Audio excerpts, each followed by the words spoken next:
Beneath the sands of time, hidden in shadowed ruins and forgotten tombs, lie secrets that have defied explanation for centuries. Structures of impossible precision, artifacts whose origins baffle historians, and symbols etched into stone whose meanings remain elusive whisper to us from the past. What knowledge did ancient civilizations possess that we have yet to grasp? Tonight, we journey into the enigmas of our ancestors, ancient archaeological mysteries that continue to challenge understanding and uncover the stories that refuse to be forgotten. Perched atop a gentle hill in the verdant landscapes of Asturias, northern Spain, the site known as Castro de Coaña emerges quietly from the surrounding forest, its earthworks and stone foundations partially cloaked in moss and centuries of forgotten stories. From a distance, the remnants of circular dwellings and defensive walls seem almost like echoes of a long-lost community, frozen in time. Walking among these ruins, one cannot help but notice the meticulous layout of the settlement.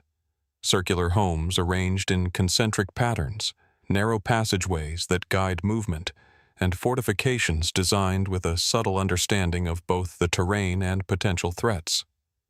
Archaeologists date the site primarily to the late Iron Age, suggesting it was part of a broader network of castros, hill fort settlements that dotted the region, home to the pre-Roman Celtic peoples of northern Iberia.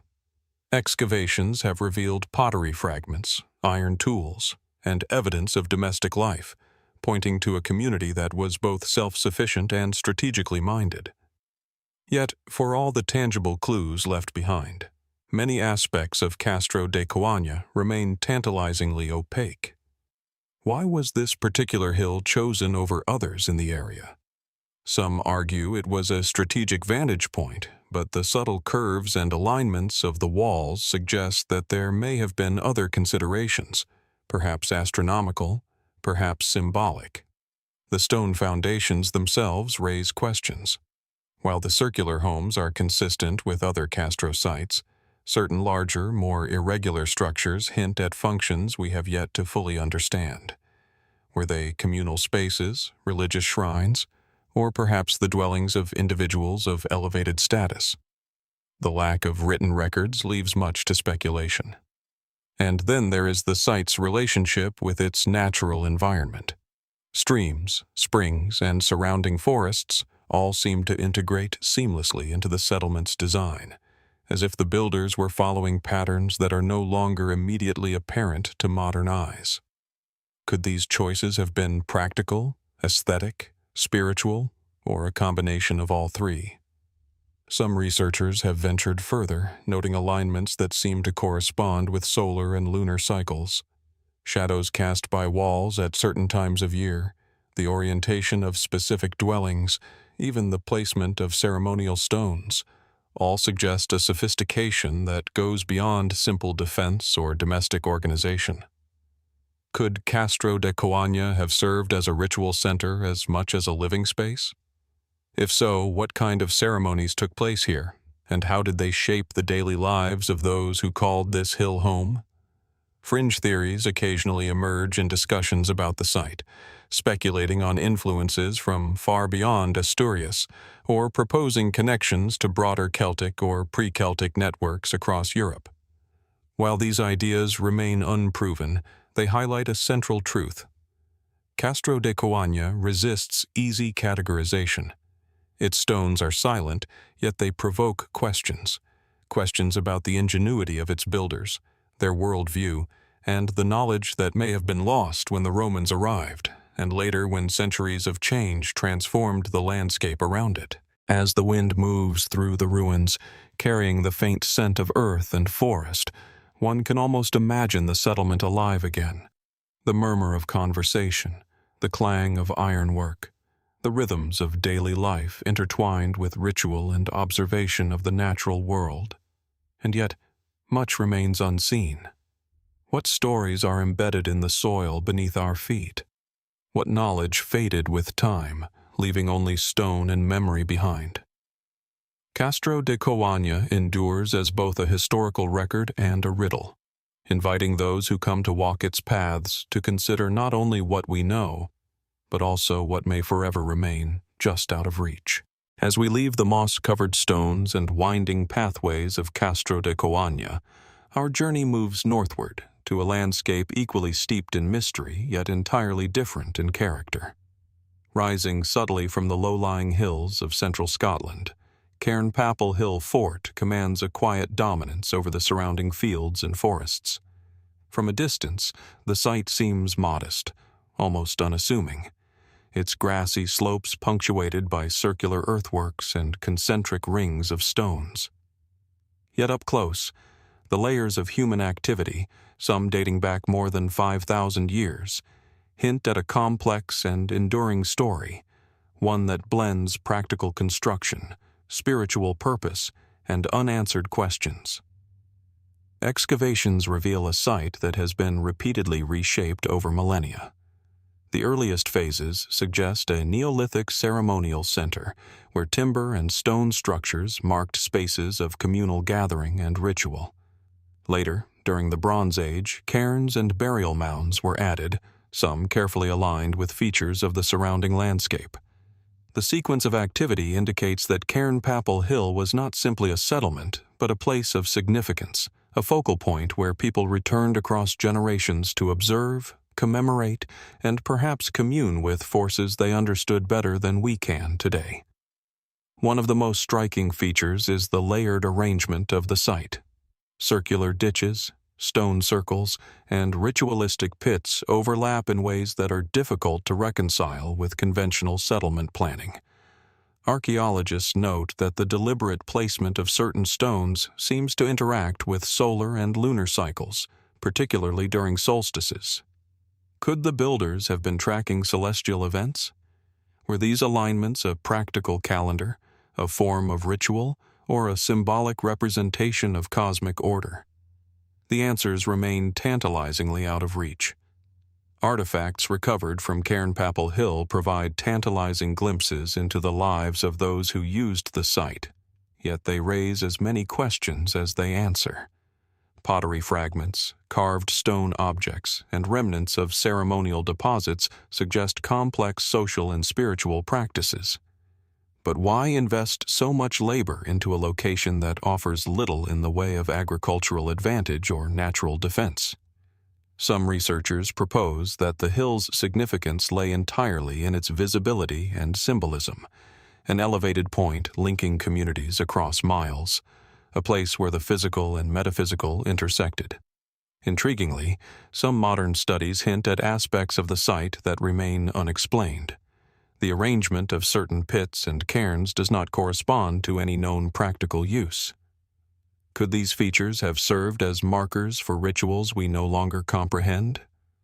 Were they part of a network of ceremonial centers, connected through sight lines or symbolic meaning, stretching across Scotland and beyond? Fringe theories have even suggested astronomical observatories or centers for early spiritual practices, though the evidence is circumstantial at best. Still, these conjectures underscore the persistent aura of mystery that surrounds Cairnpapple Hill, a site that refuses to be fully decoded. Walking along its grassy terraces, one senses the continuity of human presence. Generations climbed this hill, added their stones, carved their markings, and left traces of memory in the soil. The surrounding landscape, a patchwork of fields, woodlands, and distant rivers, seems almost to cradle the site in deliberate harmony, suggesting an understanding of place that goes beyond utility. Were these choices purely practical, or did the builders perceive connections between earth, sky, and human life that modern eyes can barely imagine? And yet, for all we can study, measure, and interpret, Cairnpapple Hill Fort retains its secrets. What motivated the earliest builders to choose this precise hill? How did successive cultures reinterpret its meaning, adding new layers while respecting, or perhaps misunderstanding, the old?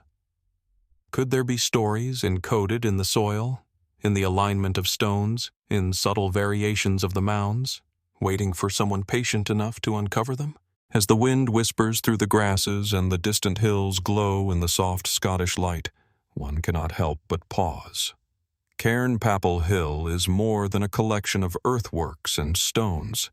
It is a bridge to minds long gone, a puzzle whose pieces are scattered across time. And like the sites before it, it reminds us that history is never entirely settled. The hill waits silently, inviting those who come to ponder, to question, and to imagine what may still lie hidden beneath its ancient surface. From the misty slopes of Scotland, our journey now moves southward, across centuries and miles, to the sun-scorched hills of southeastern Spain.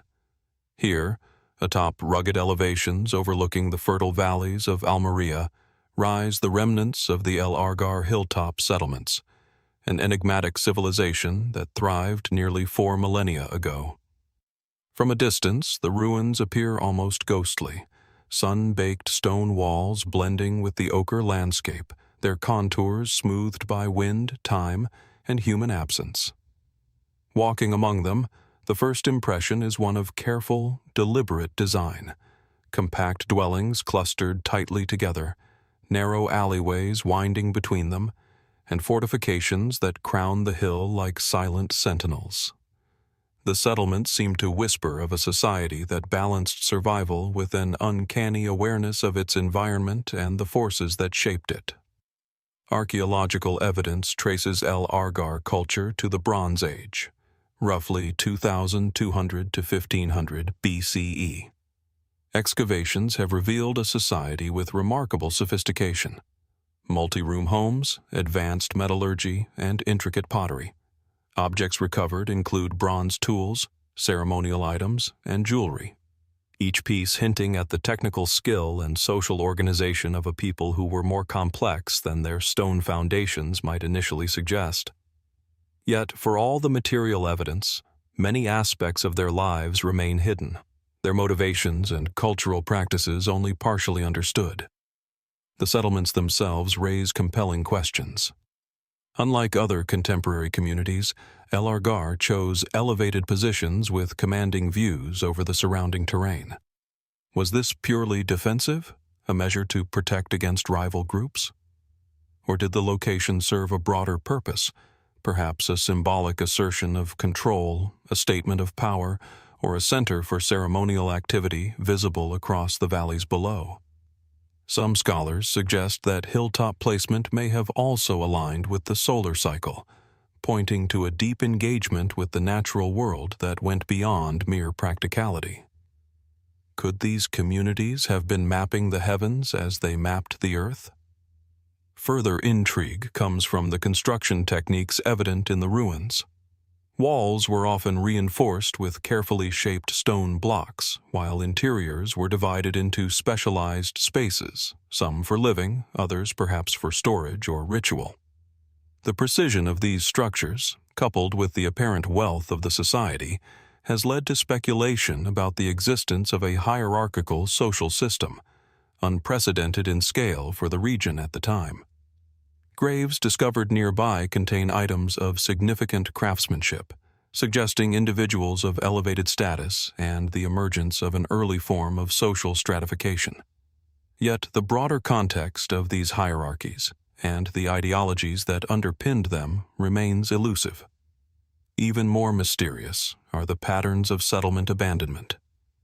Many of the hilltop towns appear to have been deliberately vacated, sometimes rebuilt elsewhere, or left in a manner that seems ritualistic rather than simply practical. Was this the result of environmental pressures, social upheaval, or external conflict? Or might there have been spiritual or cosmological reasons for choosing to abandon a site, a symbolic act intertwined with the beliefs of the people? The answers, if they exist, are buried in the landscape alongside the ruins themselves. Artifacts suggest connections beyond the immediate region.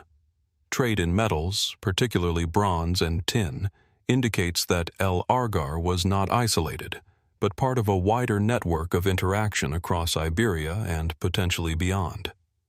How did these exchanges influence the local culture, and to what extent did foreign ideas, ritual practices, technology, or political structures shape the development of the settlements?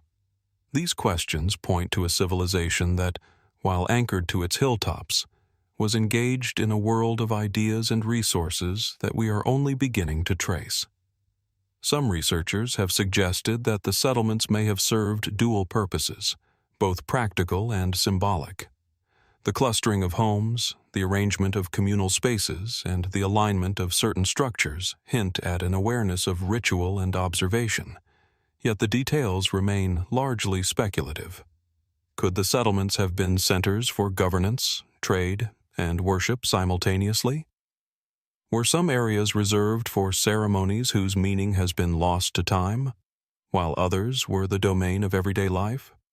The layering of use over generations, combined with the scarcity of written records, ensures that the mystery persists. Walking through the remnants of El Argar, one senses the rhythm of lives long gone, the weight of bronze tools, the echo of footsteps on sun-baked stone floors, the quiet presence of those who shaped and were shaped by this rugged landscape. The interplay between the practical and the symbolic is palpable, a society built on the twin pillars of survival and meaning, leaving traces that hint at knowledge both tangible and elusive. Were the hilltops chosen solely for their strategic advantage, or did they hold spiritual significance, marking thresholds between the human and the divine? The line between what can be explained and what must be inferred blurs, leaving us to navigate the space between evidence and imagination. And yet, as with the sites before it, El Argar refuses to give up all its secrets. Every wall, every grave, every artifact is a question posed across millennia. How did this culture perceive the world around them? What knowledge guided their hands, their minds, their ceremonies? Could there be messages hidden in the very layout of the settlements, encoded in ways we have yet to decode, waiting for someone attentive enough to notice?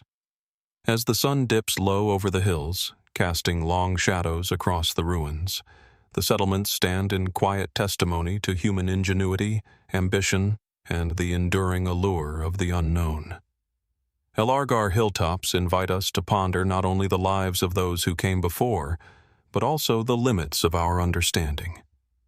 They are a reminder that even in a world increasingly mapped and catalogued, there remain spaces where history, mystery, and human curiosity converge, challenging us to look closer, to wonder deeper, and to acknowledge that some questions may remain unanswered for generations to come. Leaving the sun-baked hills of southeastern Spain behind, we now travel thousands of miles to the high plains of the Andes, to a landscape that is both stark and mesmerizing. Here, at an elevation that cuts close to the clouds, lies the ancient ceremonial complex of Tiahuanaco, dominated by the imposing presence of the Akapana pyramid. From a distance, the pyramid appears as a series of massive terraces rising from the earth, each level precisely squared, their edges sharply defined against the expansive sky. Unlike the natural slopes of European hilltops, Akapana is unmistakably engineered, its monumental form a silent testament to the hands that raised it centuries before written records could illuminate its purpose. The Akapana pyramid, constructed between roughly 500 and 950 CE, stands at the heart of Tiahuanaco, one of the most significant pre-Columbian centers in South America. Archaeological studies reveal a carefully planned structure, a platform mound with 6 stepped terraces, channels that may have been used for water, and evidence of stone carvings that suggest ceremonial or ritualistic functions. These terraces, aligned meticulously along cardinal points, speak to a knowledge of geometry and astronomy that continues to astonish modern researchers. But despite centuries of study, the pyramid's purpose remains debated.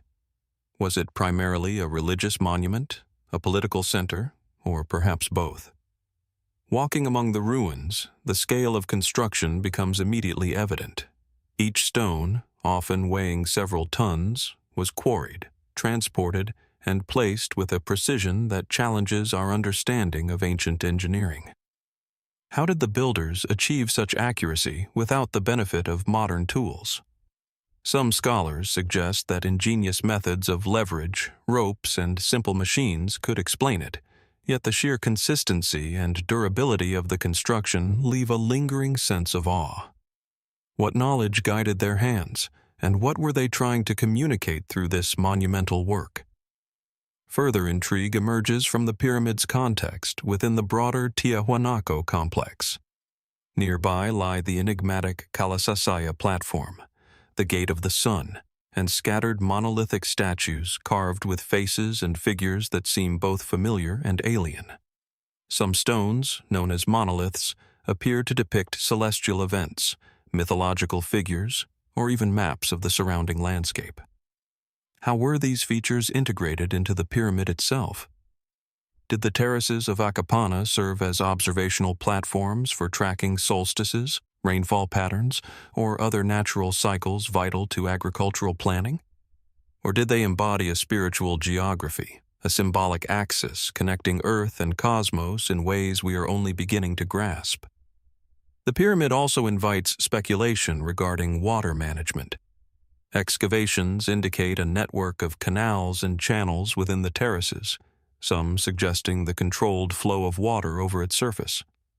Some researchers propose that these channels may have had symbolic or ritualistic purposes, designed to mimic rivers or sacred waterways. Others consider them practical, a sophisticated system for rainwater collection or ceremonial bathing. Could it be both, practical yet deeply spiritual?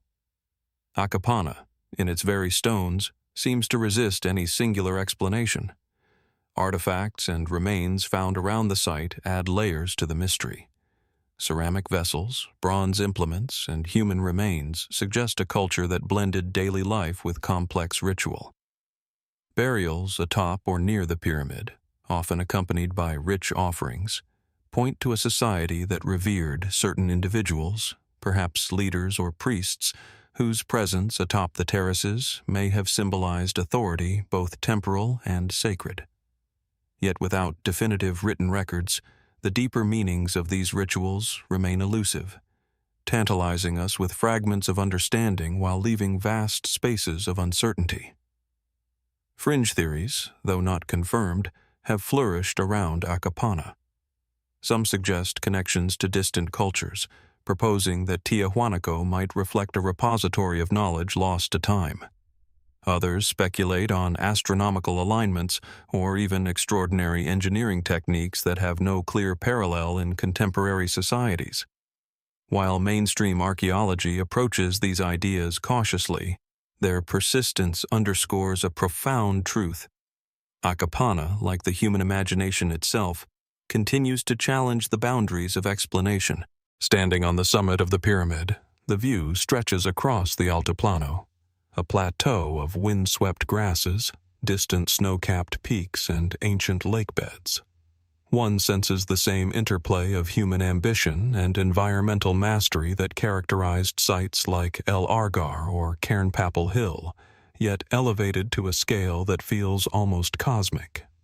The builders of Akapana shaped stone not merely to withstand time, but perhaps to reflect a vision of the universe, a map of power, spirituality, and human understanding intertwined with the natural world. And yet, despite all we know, or think we know, the Akapana pyramid continues to hold its secrets. Who conceived such an audacious structure, and what inspired its design? What rituals echoed across its terraces, and what messages did its builders hope to convey to the generations that followed?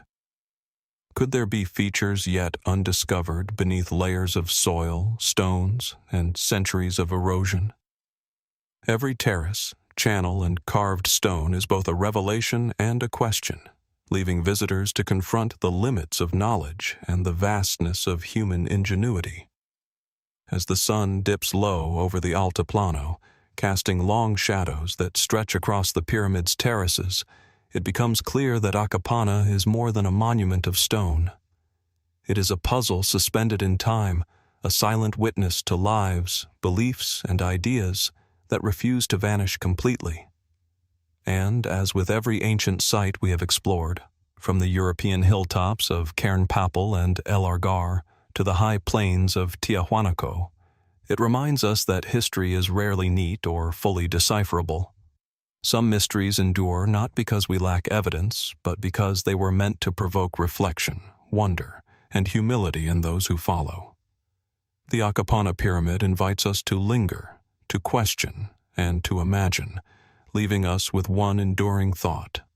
How much of human knowledge lies hidden in plain sight, waiting for eyes patient enough to see it and minds willing enough to understand? From the sun-bleached terraces of the Andes, our journey now sweeps across the globe to the dense, mist-laden hills of central Java, Indonesia.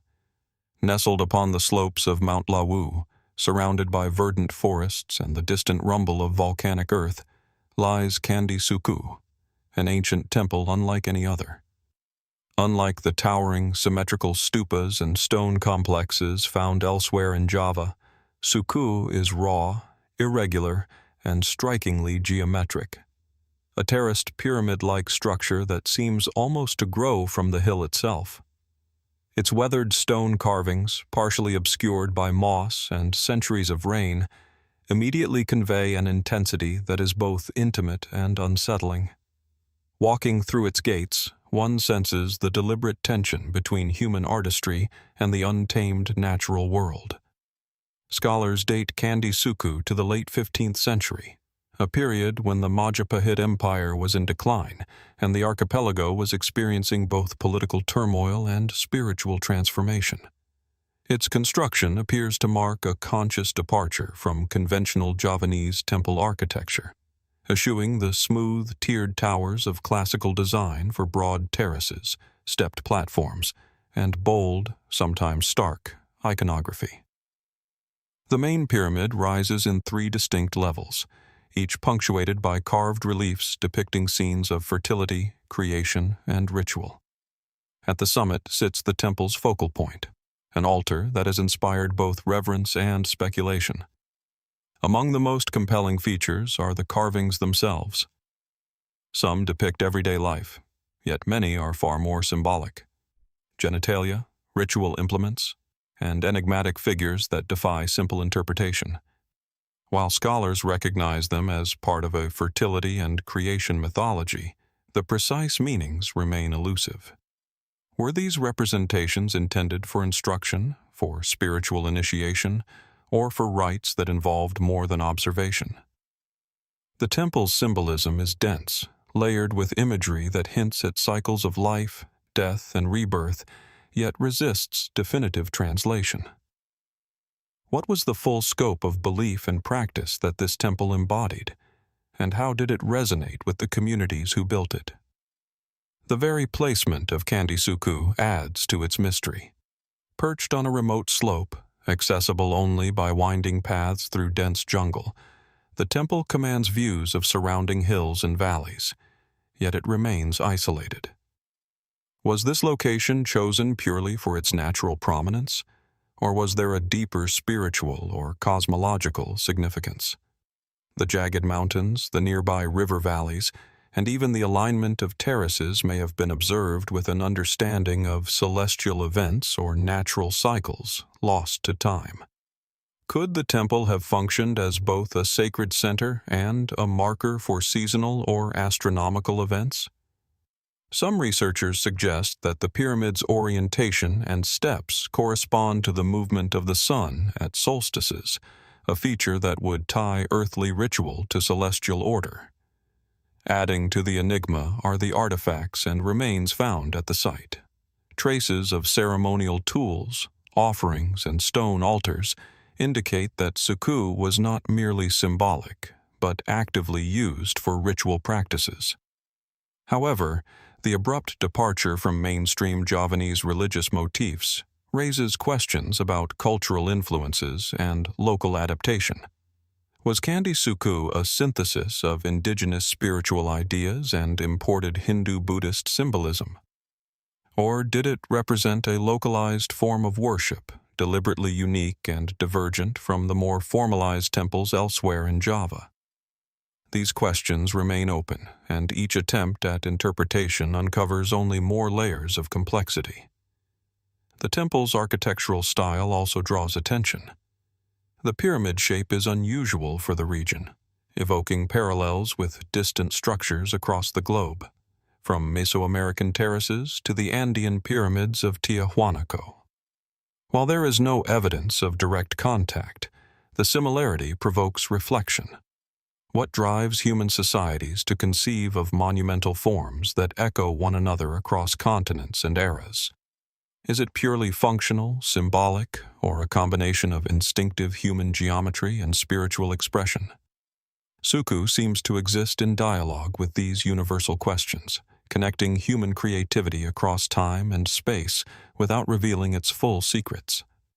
Some speculative theories surrounding Candi Sukuh focus on its more provocative carvings and unusual layout, suggesting initiation rites or esoteric knowledge practiced in ways we can no longer observe. While these remain hypotheses, they highlight a central truth. The temple challenges conventional understanding of what a religious center should be. It is intimate, raw, and at times startlingly human in its imagery, leaving visitors to consider not only its function, but the worldview of those who constructed it.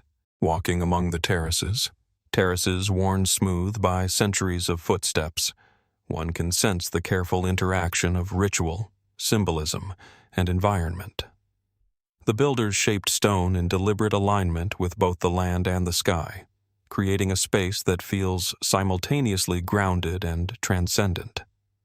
Each carving, each step, each platform is an invitation to ponder cycles larger than ourselves, of life, of death, and of knowledge both preserved and lost.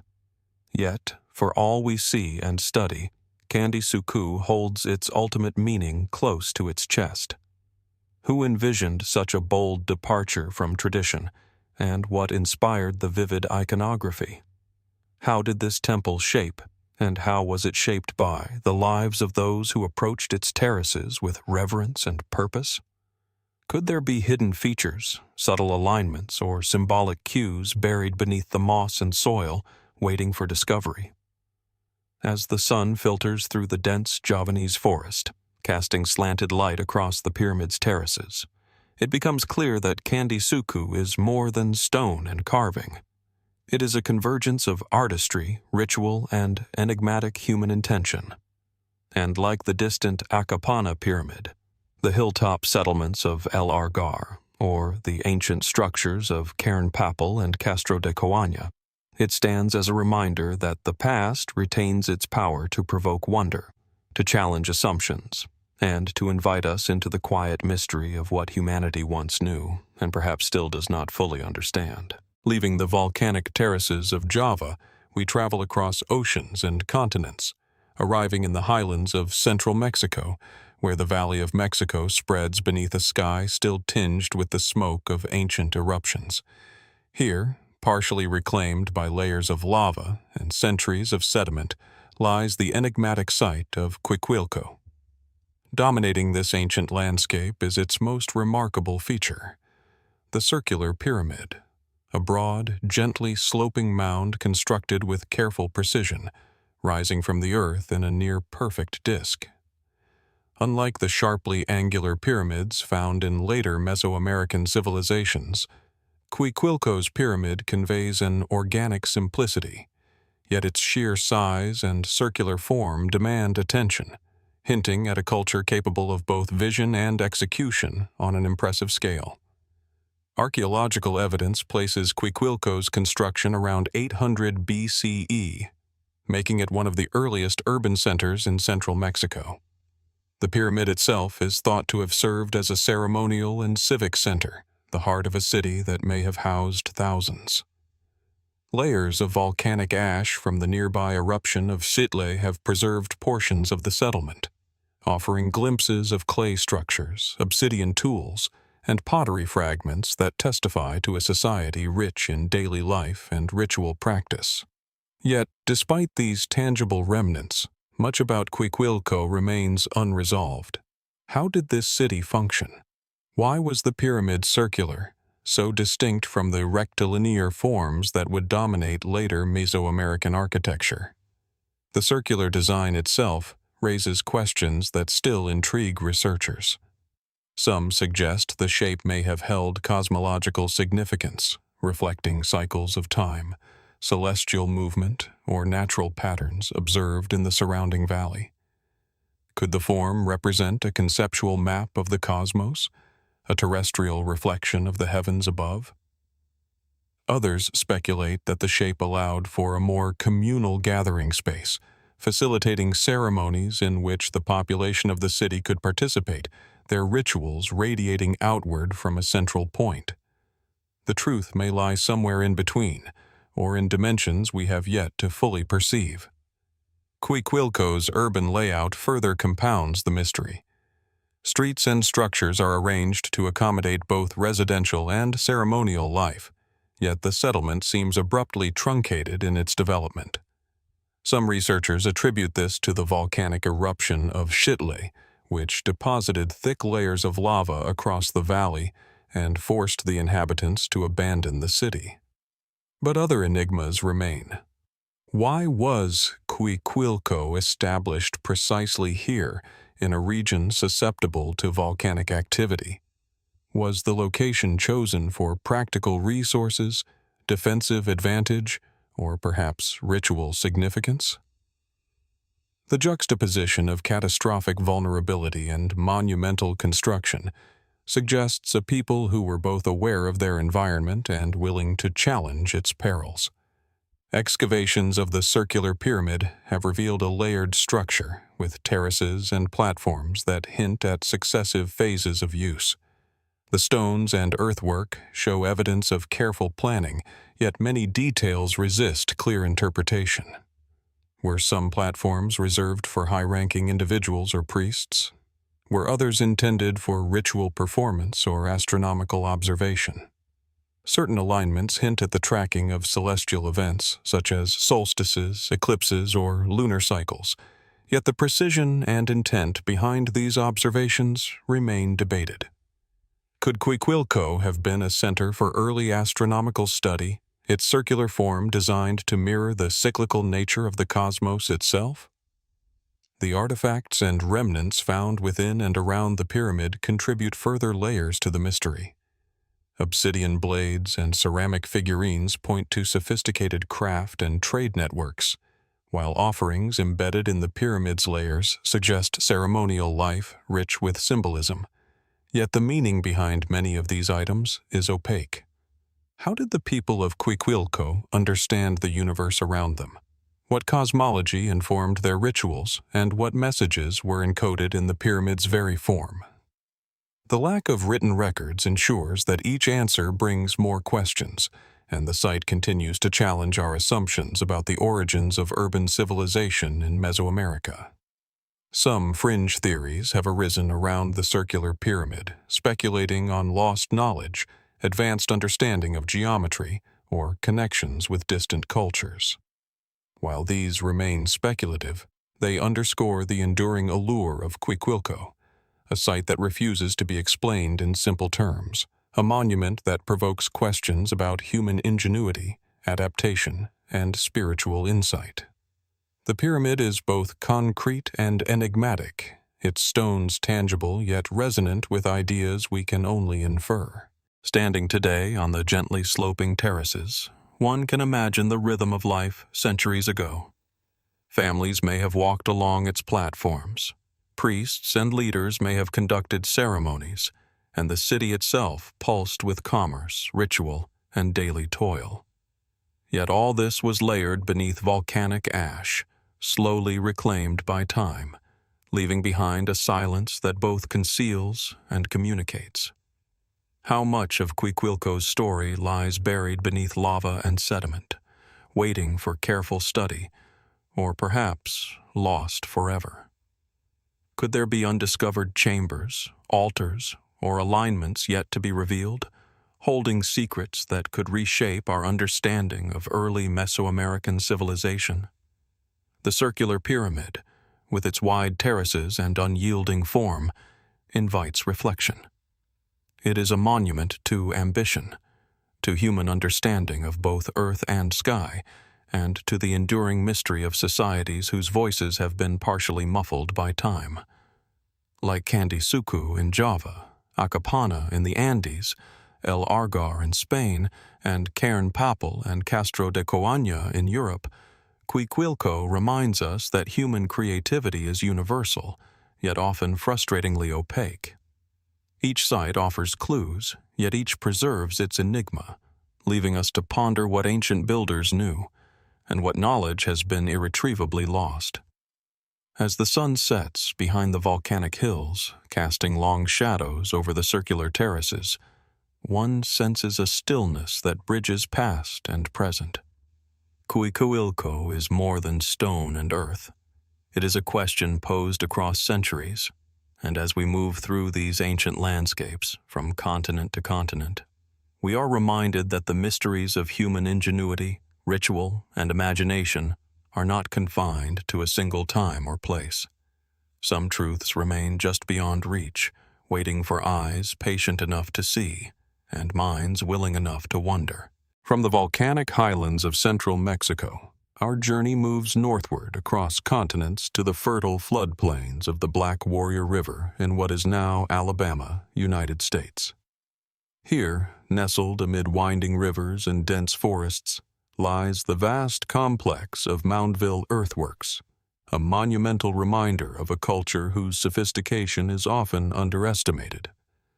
Viewed from above, the site reveals its full scale, a series of massive earthen mounds arranged in deliberate patterns, surrounding an open plaza that may have been the heart of civic and ceremonial life.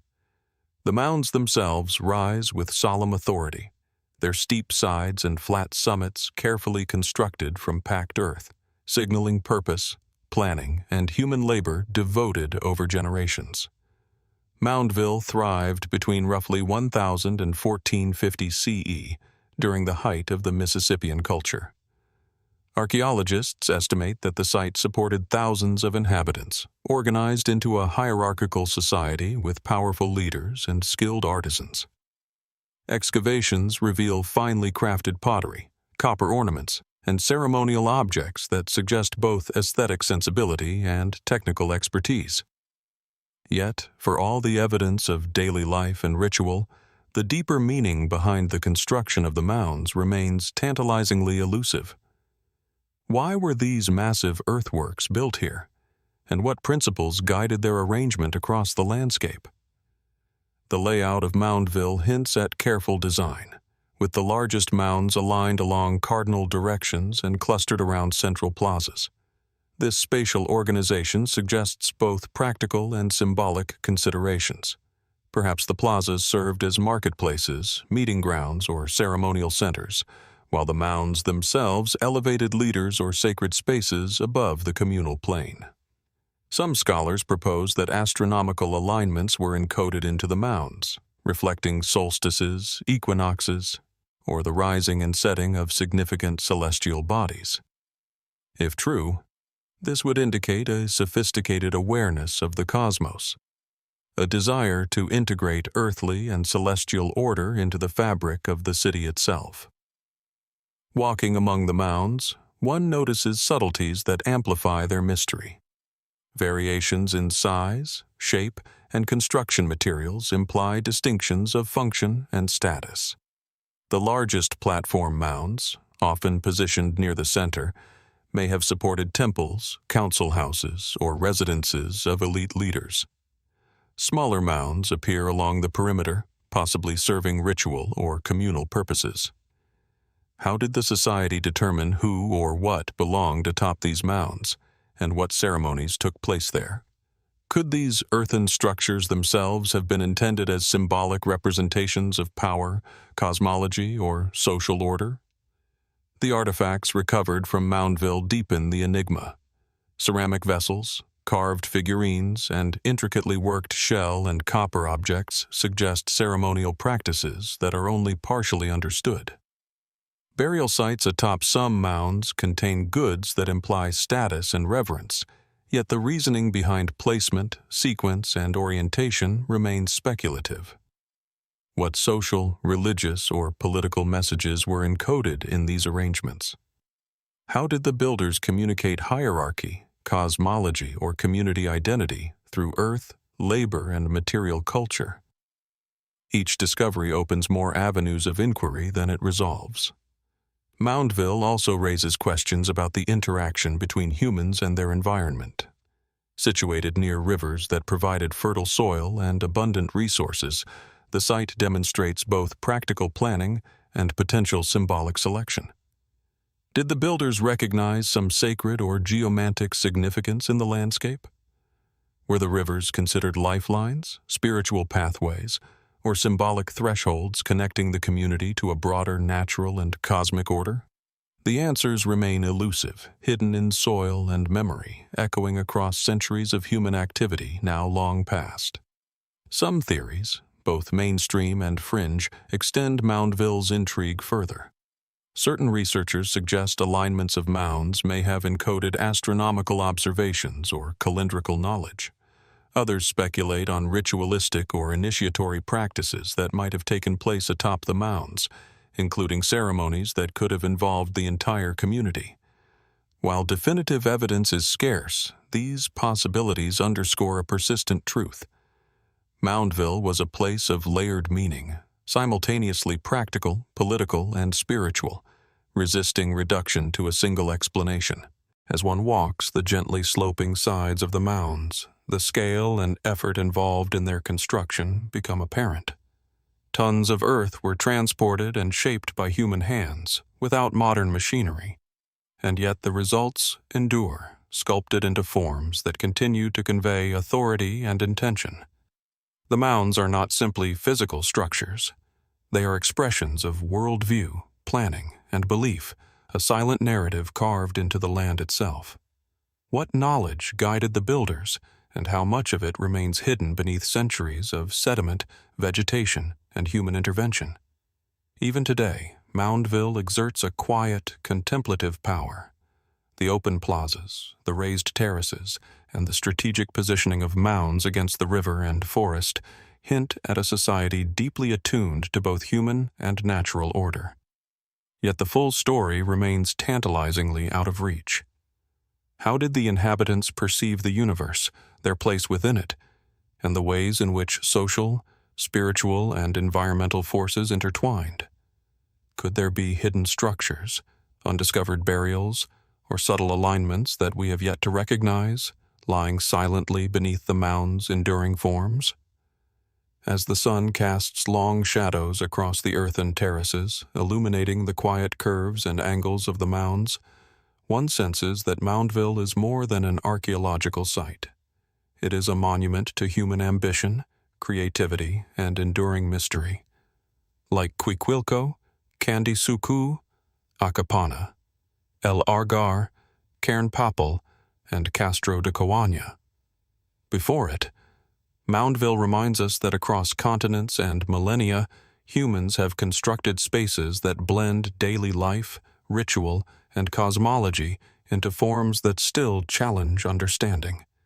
Each mound is a question, each terrace an invitation, and each artifact a fragment of a story that is not fully told. And so, as the river winds past the terraces and the forest murmurs around the edges of the site, the mounds stand in quiet testimony. Moundville continues to provoke wonder, urging us to look closer, to question assumptions, and to imagine what knowledge, beliefs, and practices lie hidden beneath the earth, waiting for those patient enough to uncover them. From the fertile river valleys of Alabama, our journey arcs across the Pacific, arriving on the mist-shrouded islands of Japan. Here, in the verdant hills and gently rolling plains of Honshu, lie the enigmatic Jomon stone circles, remnants of a culture whose roots stretch back thousands of years. At first glance, these formations appear deceptively simple. Carefully arranged stones forming expansive circular patterns, sometimes encompassing open spaces that could have accommodated hundreds of people. Yet as one steps closer, the precision of placement, the subtle variation in size and spacing, and the integration with the surrounding landscape become evident.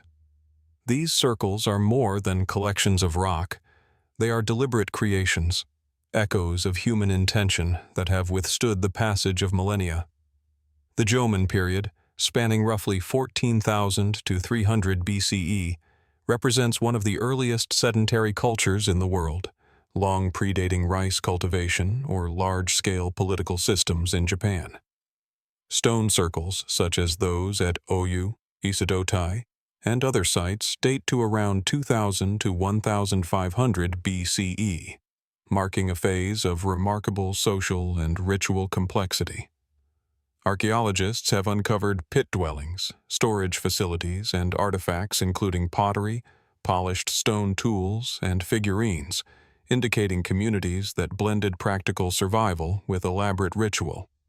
Yet the precise function of the stone circles continues to elude definitive explanation. Were they ceremonial centers, astronomical observatories, social gathering spaces, or something altogether different? Perhaps all of these at once? The design of these circles immediately suggests intentionality. Stones are not randomly placed. They are arranged in patterns that often align with cardinal directions or celestial phenomena. Certain openings in the circles correspond to sunrise or sunset on solstices and equinoxes, hinting at an awareness of astronomical cycles. Could these alignments have been used to track time, guide agricultural activity, or synchronize communal rituals with celestial events? Or were they symbolic, encoding cosmological beliefs in stone? The evidence points to a culture deeply attuned to the rhythms of both earth and sky, yet the full meaning of these alignments remains obscured by the passage of time. Beyond alignment, the scale and construction of the circles are striking. Some encompass diameters of 40 to 60 meters, formed with stones weighing hundreds of kilograms. How were these heavy stones transported and precisely positioned without the benefit of metal tools or advanced machinery? The effort required suggests that the circles were not built lightly, but were central to community life. Were these works of labor meant to unify the population, mark sacred ground, or serve as focal points for ritual performances? The precision of these formations implies knowledge, organization, and intention beyond mere practicality. Artifacts found in and around the circles offer tantalizing clues yet deepen the mystery. Pottery shards, stone implements, and clay figurines often appear in intentional patterns or deposits within the circles, suggesting ritual activity or offerings. Some figurines depict human or animal forms in exaggerated symbolic style, hinting at spiritual or mythological significance. What stories did these objects convey, and how did they shape communal identity? Were these stone circles stages for rites of passage, ceremonies of renewal, or observances that linked the human and the natural worlds in ways we are only beginning to glimpse? The placement of the stone circles themselves adds another layer of intrigue. Many sit on elevated terraces or near water sources, integrating the natural landscape into their design. Was this merely practical, or did the builders perceive sacred relationships between landforms, rivers, and the circles themselves? Could the surrounding forests and hills have been considered protective or spiritually charged, framing the circles within a broader cosmological vision? The interplay between earth, stone, and space is deliberate, yet the rules guiding it remain obscured. Some fringe interpretations have arisen over the decades, proposing connections between the Jomon circles and celestial events, ritual calendars, or even unknown cultural influences from distant regions. While these theories remain speculative, they highlight a central truth. The stone circles are enigmatic, resisting easy categorization or explanation. They invite observation, interpretation, and reflection, but never dictate a single definitive understanding. In their silence, they provoke curiosity, offering only the faintest hint of the beliefs and knowledge they once embodied. Walking among the circles today, one can almost sense the rhythm of life that once surrounded them. Perhaps the community gathered for seasonal ceremonies, collective feasts, or ritual performances that reinforced social cohesion. Perhaps leaders or spiritual figures stood atop central stones, observing the heavens and guiding communal action in harmony with celestial cycles. Each stone, each careful alignment, is a deliberate gesture, yet the meaning of these gestures remains partially hidden, leaving modern observers to navigate a landscape of both discovery and ambiguity. The Jomon stone circles, like Moundville, Cuicuilco, Candi Sukuh, Akapana, Argar, Cairnpapple, and Castro de Coaña, are more than archaeological remnants. They are enduring monuments to human imagination, ingenuity, and spiritual inquiry, transcending time and geography.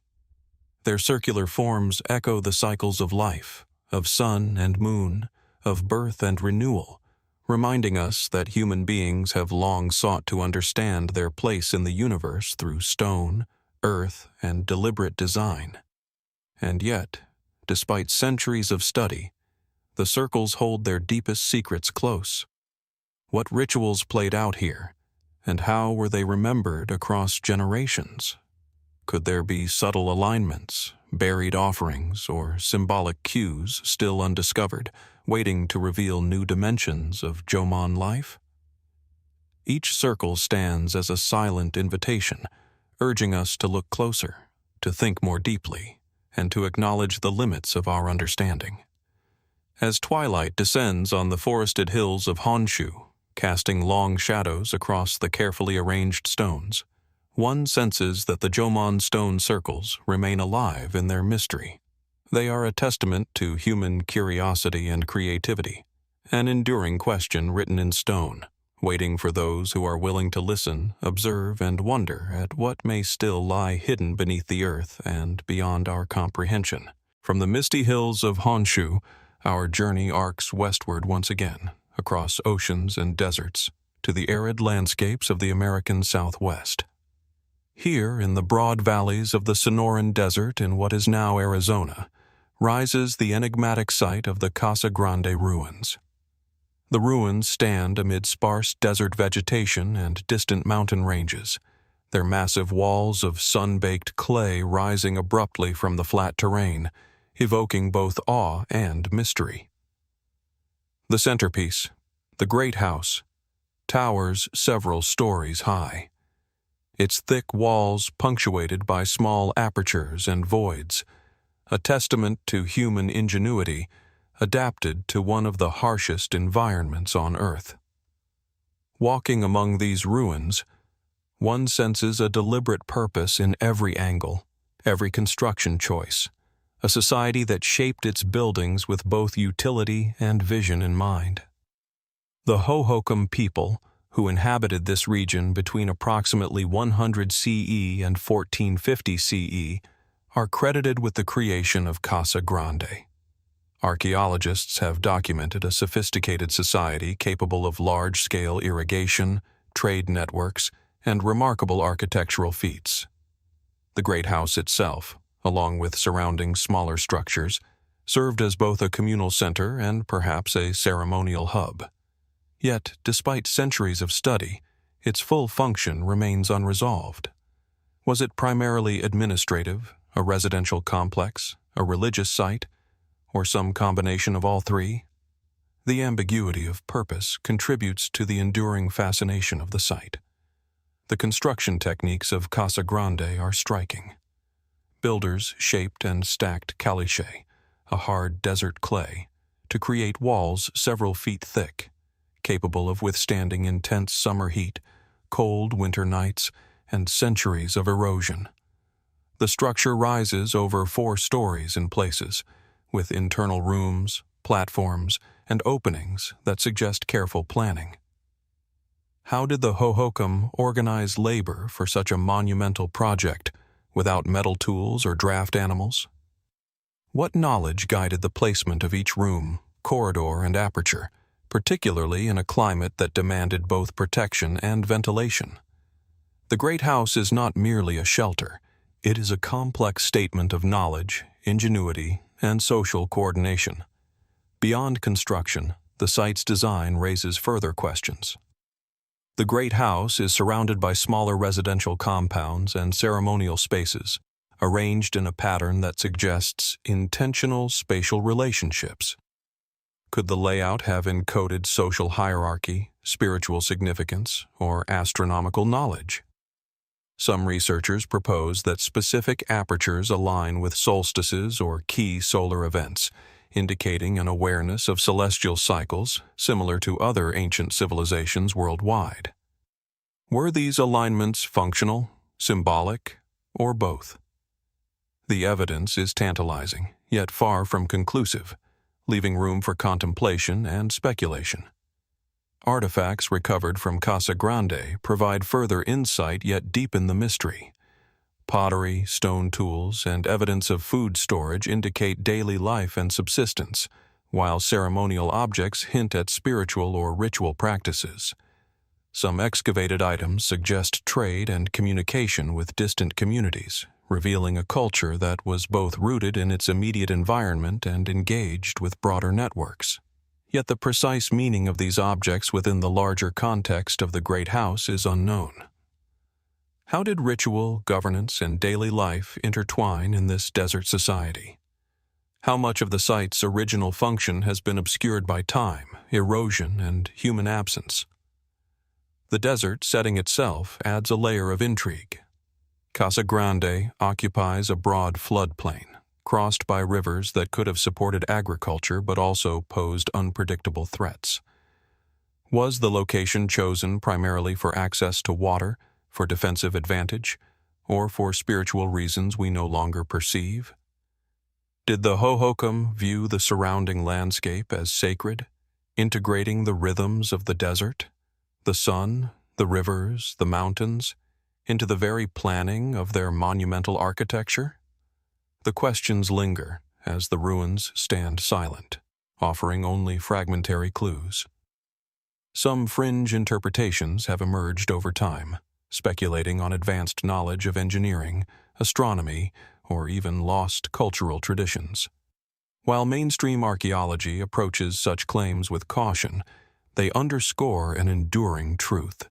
Casa Grande continues to inspire curiosity because it resists simple explanation. Its walls are physical and tangible, yet they speak of ideas, organization, and ritual practices that cannot be fully recovered or measured. Each aperture, each platform, each alignment with light and shadow suggests intelligence, intention, and an understanding of the environment that is remarkable for any ancient society. Walking through the ruins today, one can almost hear the rhythm of life centuries ago, the labor of moving earth and clay, the careful tending of crops and water, the voices of leaders or priests guiding ceremonies, the quiet footfalls of residents in their daily routines. The Great House rises as both a functional and symbolic structure, its geometry and scale conveying authority, meaning, and the persistence of human ambition. And yet, its ultimate purpose remains elusive. What ceremonies, decisions, or communal gatherings occurred here, and how did the builders conceptualize their relationship to the natural world and the cosmos? Could there be features, alignments, or messages hidden within the walls or beneath the foundations, waiting for patient eyes to discover them? As the desert sun dips low behind distant mountains, casting long shadows across the earthen walls, Casa Grande stands as a silent sentinel of ingenuity and mystery. Like the Jomon stone circles in Japan, Moundville in Alabama, Cuicuilco in Mexico, Candi Sukuh in Java, Akapana in Bolivia, El Argar in Spain, Cairnpapple in Scotland, and Castro de Coaña in Spain, this ancient site reminds us that human creativity transcends time and place. Each structure, each artifact, each alignment is a testament to imagination, labor, and the enduring impulse to understand and shape the world. Yet, as with all of these sites, Casa Grande holds its deepest secrets close. How much of Hohokam knowledge, social structure, or spiritual practice remains buried beneath the sands of the Sonoran Desert? What dimensions of meaning are invisible to modern eyes, hidden within walls, platforms, or the shifting desert floor? The ruins invite reflection, contemplation, and wonder, reminding us that some questions about humanity's past are meant to endure, waiting for those patient enough to explore, observe, and imagine what might still lie undiscovered. From the broad desert valleys of the Sonoran, our journey turns northward into the rugged canyons and mesas of the American Southwest, where sheer cliffs rise dramatically from sun-bleached plateaus, casting long shadows across the arid landscape. Here, hidden in alcoves carved by millennia of erosion, rest the enigmatic Anasazi cliff dwellings, silent cities suspended between earth and sky. The most famous of these, located in Mesa Verde and Canyon de Chelly, appear almost impossibly perched, their sandstone walls blending seamlessly with the overhanging cliffs. From a distance, they resemble natural indentations. Yet, as one approaches, the meticulous human craftsmanship becomes apparent. Doorways, ladders, storage rooms, and multi-story dwellings emerge from the stone, forming a labyrinth of spaces that speak to both practicality and ingenuity, a testament to a culture that mastered both its environment and its architecture. The ancestral Puebloans, commonly referred to as Anasazi, inhabited these cliff dwellings from roughly 600 to 1300 CE. Archaeologists have documented communities capable of sophisticated agriculture, trade, and societal organization. The dwellings were constructed using stone, adobe, and wooden beams, carefully shaped and assembled to endure harsh winters, blistering summers, and the occasional flash flood. Yet, despite extensive study, many questions about the Anasazi remain unresolved. What drove these people to establish homes in seemingly inaccessible alcoves? Was it purely defensive, to escape conflict or raiding parties? Or were there spiritual, astronomical, or symbolic reasons intertwined with the choice of location? The architecture itself is both practical and enigmatic. Many cliff dwellings contain multiple stories, kivas, circular subterranean ceremonial chambers, and storage rooms designed to preserve grains and other essentials. The alignment of certain dwellings and ceremonial spaces with solar events suggests a deliberate attention to celestial cycles. Could these placements have been used to track seasons for agricultural planning, or to mark significant ritual dates? Some researchers speculate that the cliffs themselves were viewed as sacred, the alcoves forming thresholds between the earthly and spiritual realms, spaces where the human and the divine could intersect. Beyond construction, the very location of the cliff dwellings raises questions. Many of these sites are nearly impossible to access without ladders or climbing skills, suggesting a careful selection for both strategic advantage and isolation. Were these alcoves defensive refuges, retreat spaces, or centers of spiritual contemplation? The remote nature of the dwellings implies a community deeply attuned to its surroundings, capable of integrating architecture with topography in ways that still inspire awe today.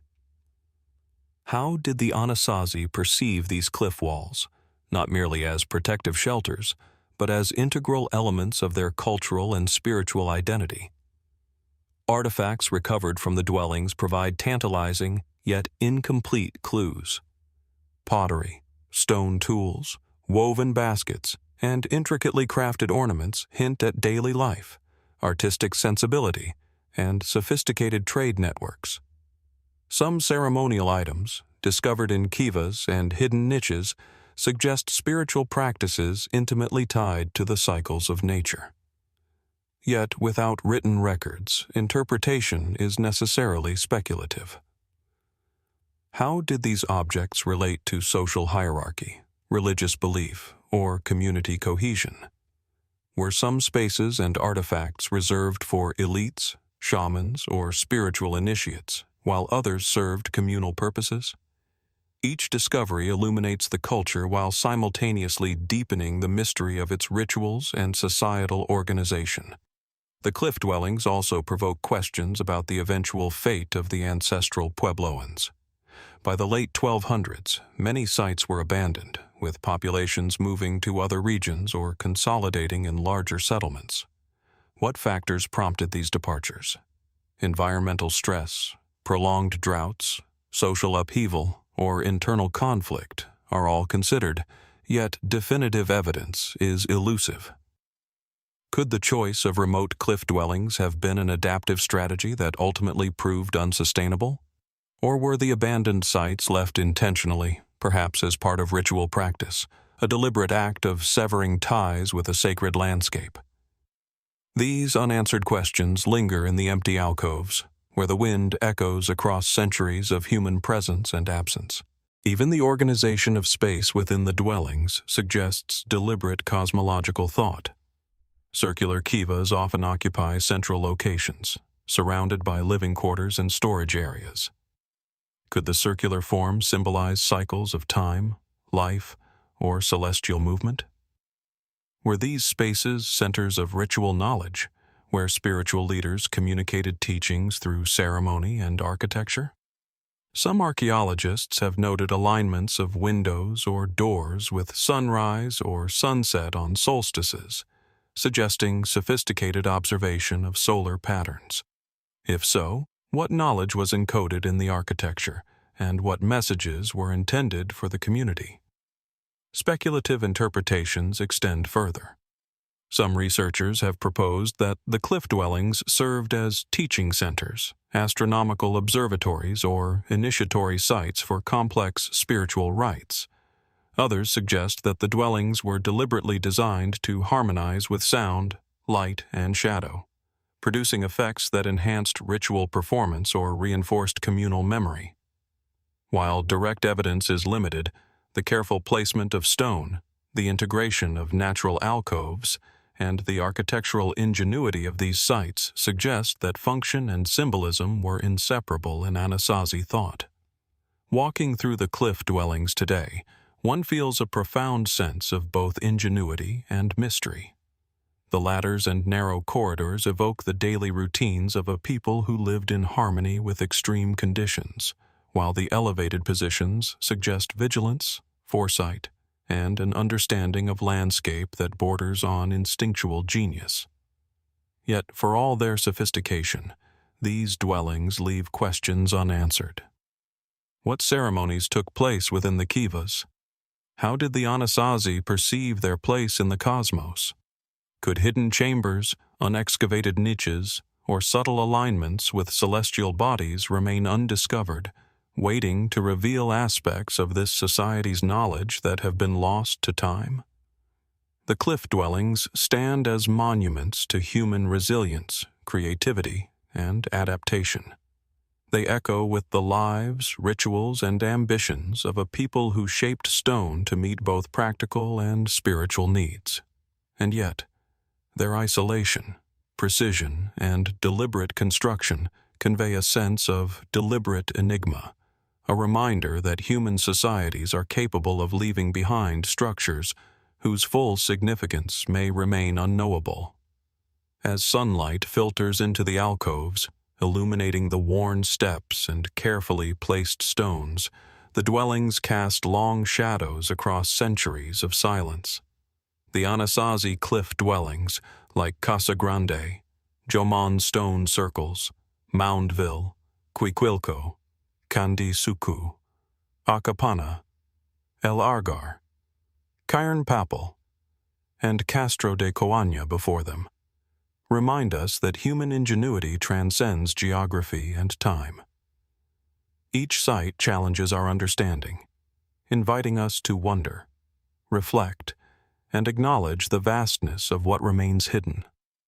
And so, perched on the cliffs overlooking canyons carved over millennia, one cannot help but ask, what was the full story of these people, their beliefs, their knowledge, and their relationship with the earth and sky? Could the walls themselves, the kivas, or even the surrounding mesas still hold clues that have yet to be uncovered? The cliff dwellings endure not only as structures of stone, but as enduring mysteries, waiting for patient eyes and thoughtful minds to uncover even a fragment of their long-held secrets. From the sun-baked cliffs of the American Southwest, our journey moves across the Atlantic to the rolling plains of southern Spain, where the land is punctuated by low hills, meandering rivers, and expansive fields that have witnessed human activity for millennia. Amid this quiet landscape stands one of Europe's most extraordinary and enigmatic prehistoric monuments, the Dolmen of Menga. Rising from the earth with a presence that feels both monumental and intimate, the dolmen is a megalithic tomb constructed from massive blocks of limestone, carefully placed to form a vast rectangular chamber, capped by a roof so heavy and precise that it continues to astonish archaeologists and visitors alike. Its scale, estimated at over 27 meters in length and nearly 4 meters high, is impressive enough to inspire awe. Yet the arrangement of stones, their alignment with the surrounding landscape, and the craftsmanship involved hint at knowledge, intention, and ritual sophistication that remains partially beyond comprehension. The Dolmen of Menga dates back to the Neolithic period, around 3,500 to 3000 BCE, a time when human communities across Iberia were transitioning from nomadic life to more permanent settlements. Megalithic constructions like this required extraordinary coordination, planning, and labor. Each block, some weighing tens of tons, was transported, shaped, and placed with precision despite the absence of advanced tools or mechanized assistance. How did these prehistoric builders accomplish such feats? What techniques, understanding of leverage, or organizational strategies allowed them to move stones that challenge modern imagination? And, perhaps most intriguingly, why was this particular site chosen? And what beliefs guided the construction of such a monumental tomb? The architectural design of the dolmen is deliberate and remarkable. The massive chamber is enclosed by upright stones, forming walls that converge with the capstones above in a configuration designed for stability and endurance. Its orientation is unusual, diverging from the east-west axis common among European megaliths, and instead pointing toward the nearby Sierra de los Millares mountains. Could this orientation hold symbolic significance, marking celestial events or sacred topography? Some researchers suggest the alignment reflects an intentional connection between the tomb and prominent landscape features, indicating a spiritual or cosmological dimension to the structure. Did the builders perceive the surrounding mountains as sacred, perhaps as guardians of the dead, or as focal points of ritual energy? Excavations within the dolmen have revealed fragments of human remains, pottery, and ritual objects, confirming its function as a burial site. Yet many aspects remain enigmatic. The internal arrangement of stones, the careful shaping of the chamber, and traces of possible ceremonial activity suggest that the dolmen was more than a simple tomb. It may have served as a space for communal ritual, ancestral veneration, or seasonal observances. How were these rituals performed, and what beliefs guided them? Did the community view the dolmen as a portal to another world, a conduit between the living and the dead, or a marker of collective memory and identity? Each artifact, each carefully placed stone, is a fragment of a story that time has only partially revealed. The Dolmen of Menga also challenges our understanding of prehistoric social organization. Moving and arranging massive stones would have required coordinated labor, technical knowledge, and shared cultural purpose. What social structures enabled this collaboration? Was there a specialized class of builders, or did the entire community contribute? How did they plan, measure, and execute the construction with such precision, without written records or advanced tools? These questions underscore the dolmen's dual nature. It is simultaneously a physical monument and a puzzle, a statement of human ingenuity and cultural ambition that stretches across millennia. Speculative interpretations of the dolmen extend beyond its architectural and practical considerations. Some researchers have proposed that its unusual orientation may encode astronomical knowledge, perhaps marking solstices, equinoxes, or lunar events. Others suggest that the structure's proximity to natural features, mountains, rivers, and hills, reflects a sophisticated understanding of landscape as sacred space. Could the builders have perceived the earth itself as imbued with energy, shaping their monuments to harness or honor this force? And if so, what cultural or spiritual knowledge has been lost to time, leaving us with only the silent testimony of stone? The sheer scale of the Dolmen of Menga is a constant reminder of the human effort invested over generations. Each upright stone, each massive capstone, required planning, strength, and precision. The monument was not built in a single season, but represents years of sustained effort and coordination. How did communities sustain such labor, and what social or spiritual imperatives justified this monumental investment? The dolmen's endurance over more than 5,000 years suggests that it achieved a purpose beyond its immediate function, a message, a ritual, or a commemoration meant to outlast individual lifetimes and resonate across centuries. Walking among the stones today, one senses a profound connection between human ambition, natural landscape, and spiritual imagination. The dolmen is at once a burial site, a ceremonial space, and a symbol of ingenuity, reflecting a worldview that integrated human life with the mountains, plains, and sky. Yet, for all its solidity, it retains a profound mystery. How precisely did the builders envision the tomb, and what rituals or ceremonies took place within its shadowed chamber? Could there be hidden chambers, symbolic carvings, or subtle alignments still obscured by earth, vegetation, or time itself? The Dolmen of Menga, like the Anasazi cliff dwellings, Casa Grande, Jomon stone circles, Moundville, Cuicuilco, Candi Sukuh, Akapana, Argar, Cairnpapple, and Castro de Coaña. Before it reminds us that ancient human societies repeatedly sought to structure their world with intention, ritual, and symbolic meaning. Across continents, cultures, and millennia, people have erected monumental works that combine labor, observation, and belief into forms that endure long after the societies that created them have vanished. As sunlight slants across the massive stones of the Dolmen of Menga, casting deep shadows into the chamber and across the surrounding plains, one cannot help but reflect on the knowledge, devotion, and imagination of those who built it. What did they see, feel, and understand about life, death, and the cosmos? Could the structure hold secrets still undiscovered, messages in stone that would illuminate the worldview of a people now distant in time?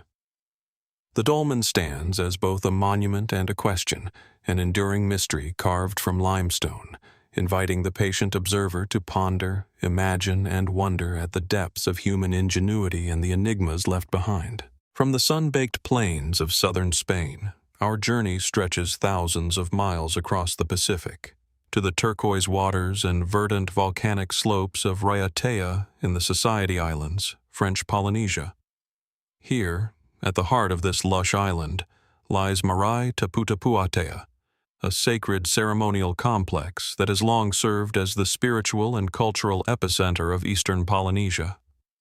The marae, a collection of rectangular stone platforms, low walls, and ceremonial enclosures, rises with quiet dignity amid the rolling hills and gently sloping valleys. From a distance, the structures blend seamlessly with the volcanic landscape, yet as one approaches, the precision of stonework and the deliberate layout become evident. Each platform, pathway, and boundary appears carefully designed to organize both space and ritual, to bridge the human and the divine. Archaeological studies suggest that Marae Taputapuatea was established at least a millennium ago, though oral histories and Polynesian genealogies hint at even earlier origins. The site functioned as a religious, political, and social hub for an extensive network of islands, attracting chiefs, priests, and voyagers from across the Pacific. Its influence radiated far beyond Raiatea itself. It was a nexus of spiritual authority, where navigation, ritual, and law intersected. Yet, despite extensive study, many aspects of the site remain enigmatic.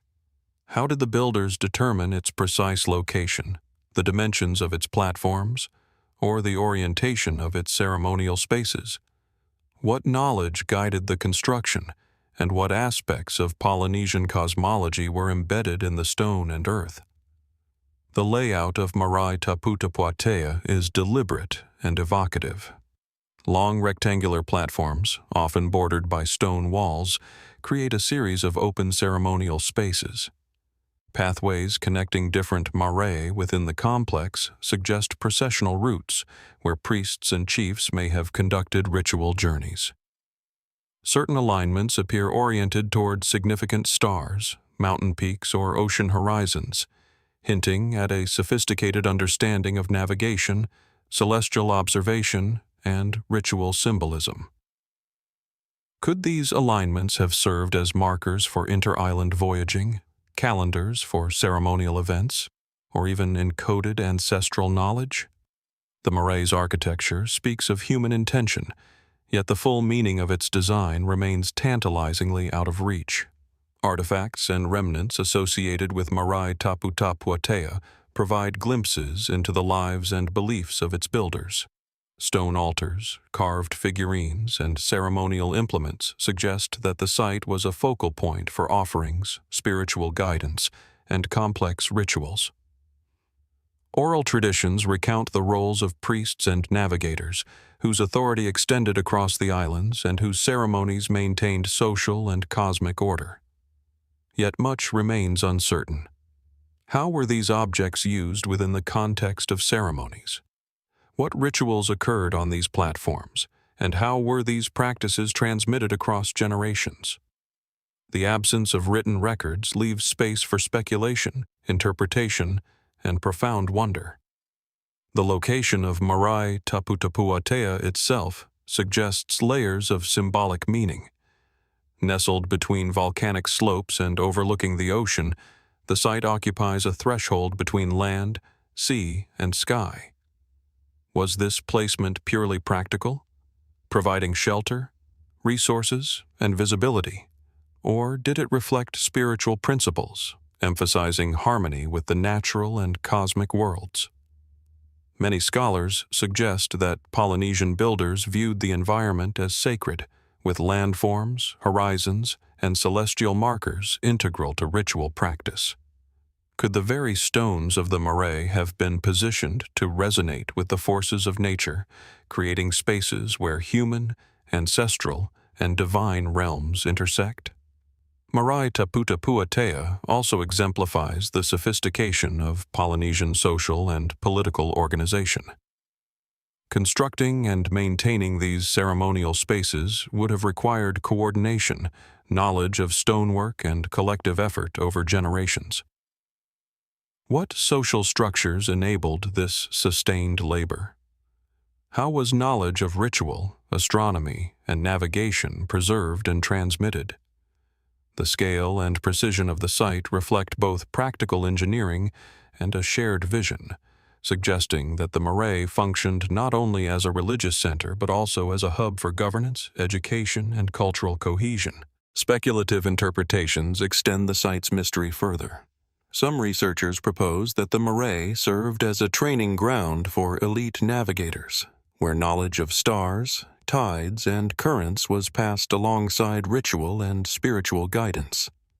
Others suggest that the arrangement of stones encodes cosmological knowledge, aligning with the movement of the sun, moon, or key stars, providing both ritual and practical utility. While these theories remain speculative, they underscore a central truth.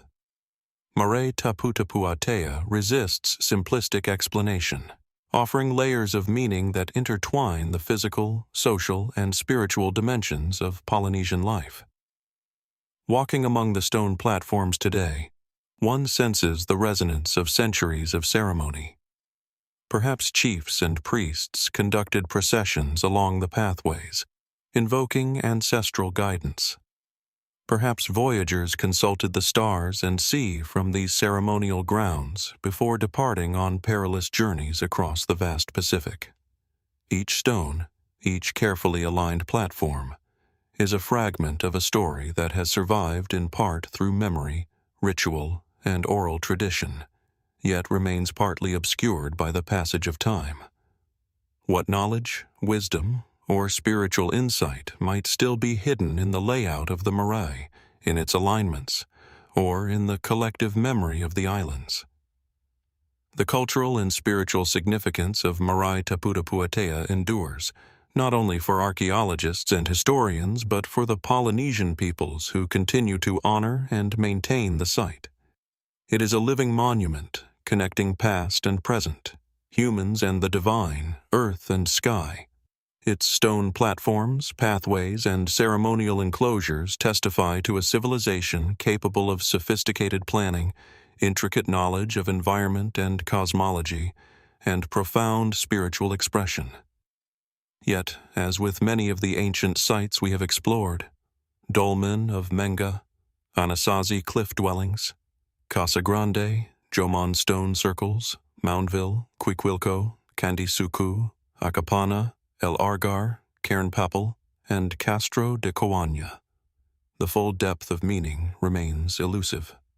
As the sun dips below the volcanic peaks of Raiatea, casting long shadows across the rectangular platforms and ceremonial pathways, one feels the enduring presence of human imagination, devotion, and inquiry. Marae Taputapuatea stands not only as a monument of stone, but as a vessel of mystery, a space where the natural, the social, and the spiritual converge. How much of the knowledge of navigation, ritual, and cosmology has been lost to time? Could subtle alignments, hidden features, or ceremonial spaces remain undiscovered, offering new insight into the beliefs and wisdom of Eastern Polynesia's ancestors? The marae invites us to reflect, to observe, and to wonder at the ingenuity, devotion, and enigma of the humans who created it. From the sacred islands of Polynesia, our journey turns westward and southward across the vast Pacific, landing on the arid coastal plains of northern Peru, where the landscape unfolds in golden sands, irrigated valleys, and the occasional rugged hill that rises from the flat terrain. Here, in the Lambayeque region, lies one of South America's most enigmatic and sprawling archaeological complexes, the Túcume Pyramids. Viewed from above, the site is staggering in scale. 26 massive adobe pyramids spread across nearly 220 hectares, connected by a network of ceremonial platforms, plazas, and causeways that suggest careful planning and social organization. From the ground, the pyramids rise abruptly from the desert, their massive adobe walls glowing in the shifting light of dawn and dusk, imposing yet strangely intimate, hinting at human vision and devotion that transcends centuries. The pyramids of Túcume are largely attributed to the Lambayeque, or Sican culture, which thrived between approximately 900 and 1350 CE, although earlier and later cultures, including the Chimu and later the Inca, also contributed to the site's complex history. These adobe constructions are remarkable not only for their scale, but for the precision with which they were built. Mud bricks, carefully molded and baked under the harsh sun, were stacked in enormous quantities to form stepped pyramids and massive platforms. How did the builders manage such feats in a desert environment with limited rainfall, extreme heat, and scarce wood for construction? What techniques allowed them to stabilize and maintain these massive structures across centuries, resisting erosion, seismic activity, and human impact? The layout of Túcume suggests purpose far beyond mere habitation. The pyramids are arranged along a north-south axis, punctuated by plazas and ceremonial pathways, creating a geometric order that implies ritual, administrative, or cosmological significance. Some scholars propose that certain pyramids were aligned with solstices or key celestial events, though evidence remains tentative. Were these alignments practical, serving agricultural or calendrical functions, or symbolic, encoding cosmological knowledge and spiritual authority into the very layout of the city? Could the network of platforms and causeways have guided processions, ceremonial rites, or the movement of elite figures, imbuing the land itself with sacred meaning? Artifacts uncovered at Túcume add layers to the mystery. Ceramics, copper objects, textile fragments, and gold ornaments attest to a culture of sophisticated craftsmanship and extensive trade. Many ceremonial and funerary objects suggest that the pyramids served not only as religious centers, but also as tombs for elites, priestly figures, or community leaders. Yet the meaning of these burials, the arrangement of offerings, and the selection of pyramid locations remain only partially understood. Were certain pyramids reserved for spiritual leaders, while others honored warriors or agricultural overseers? Did the structures reflect hierarchy, myth, or ancestral veneration? And how was knowledge of ritual passed across generations? The scale of human labor involved at Túcume is staggering. Moving, shaping, and assembling tens of thousands of adobe bricks required organization, engineering skill, and social cohesion. The site's enormous footprint suggests coordinated planning, with laborers, artisans, and priests contributing to a shared vision that integrated practical needs, social order, and spiritual expression. How were these vast construction projects organized without written records or formal architectural codices? Did ritual, social obligation, and spiritual authority combine to inspire this monumental effort, ensuring both participation and continuity across generations? The pyramid's interaction with the surrounding environment is equally intriguing. Built on a flat desert plain, the structures are framed by distant hills, fertile river valleys, and occasional wetlands. Was this landscape selected purely for practical reasons, such as proximity to resources and water for irrigation, or did the builders perceive a spiritual or symbolic resonance between land, water, and pyramid? Could the desert itself, with its harsh conditions, have been seen as sacred, with the pyramids functioning as protective, ceremonial, or even cosmological anchors in an otherwise unforgiving terrain? Speculative interpretations of Túcume extend further into ritual and astronomical significance. Some researchers suggest that causeways, plazas, and pyramid alignments may have acted as observatories, ceremonial stages, or markers for celestial events. Others propose that the site served as a hub for pilgrimage, a spiritual and administrative capital linking neighboring communities and consolidating power across the Lambayeque domain. While evidence is fragmentary, these possibilities underscore the complexity and intentionality embedded in the site, highlighting a society whose vision extended far beyond the physical dimensions of adobe and earth. Walking among the pyramids today, the scale and effort involved in their construction become palpable.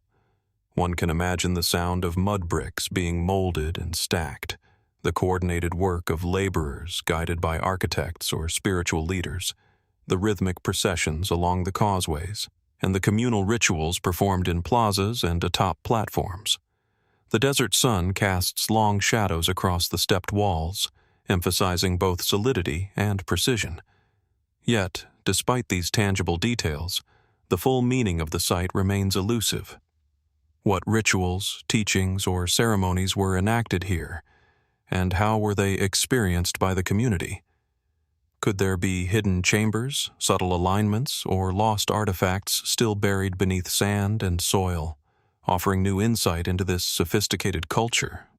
Túcume, like Marae Taputapuatea in Polynesia, Dolmen of Menga in Spain, the Anasazi cliff dwellings, Casa Grande, Jomon stone circles, Moundville, Cuicuilco, Candi Sukuh, Akapana, Argar, Cairnpapple, and Castro de Coaña, reminds us of a recurring human impulse to shape the environment into monumental forms that encode belief, social order, and knowledge. Across continents, humans have invested extraordinary labor, vision, and ritual into structures whose full meaning continues to elude us, leaving behind enduring mysteries that connect us with the ingenuity, devotion, and imagination of our ancestors. As the desert wind sweeps across the Túcume Pyramids, brushing sand over stepped walls and wide plazas, one cannot help but contemplate the depth of human knowledge and aspiration embedded in these ancient forms. How did the Lambayeke perceive the cosmos, the landscape, and their own society? Could subtle architectural cues, buried ceremonial spaces, or hidden alignments still hold secrets awaiting discovery? The Túcume Pyramids endure as silent witnesses to centuries of human endeavor, offering both concrete evidence of skill and imagination, and an enduring invitation to wonder, reflect, and question the mysteries of the past. From the sun-baked pyramids of northern Peru, our journey shifts across oceans and continents to the rolling hills and arid plains of southern Jordan, a land steeped in millennia of human habitation. Here, near the modern town of Karak, lies the ancient site of ar-Rasas, a settlement whose ruins conceal secrets both visible and hidden.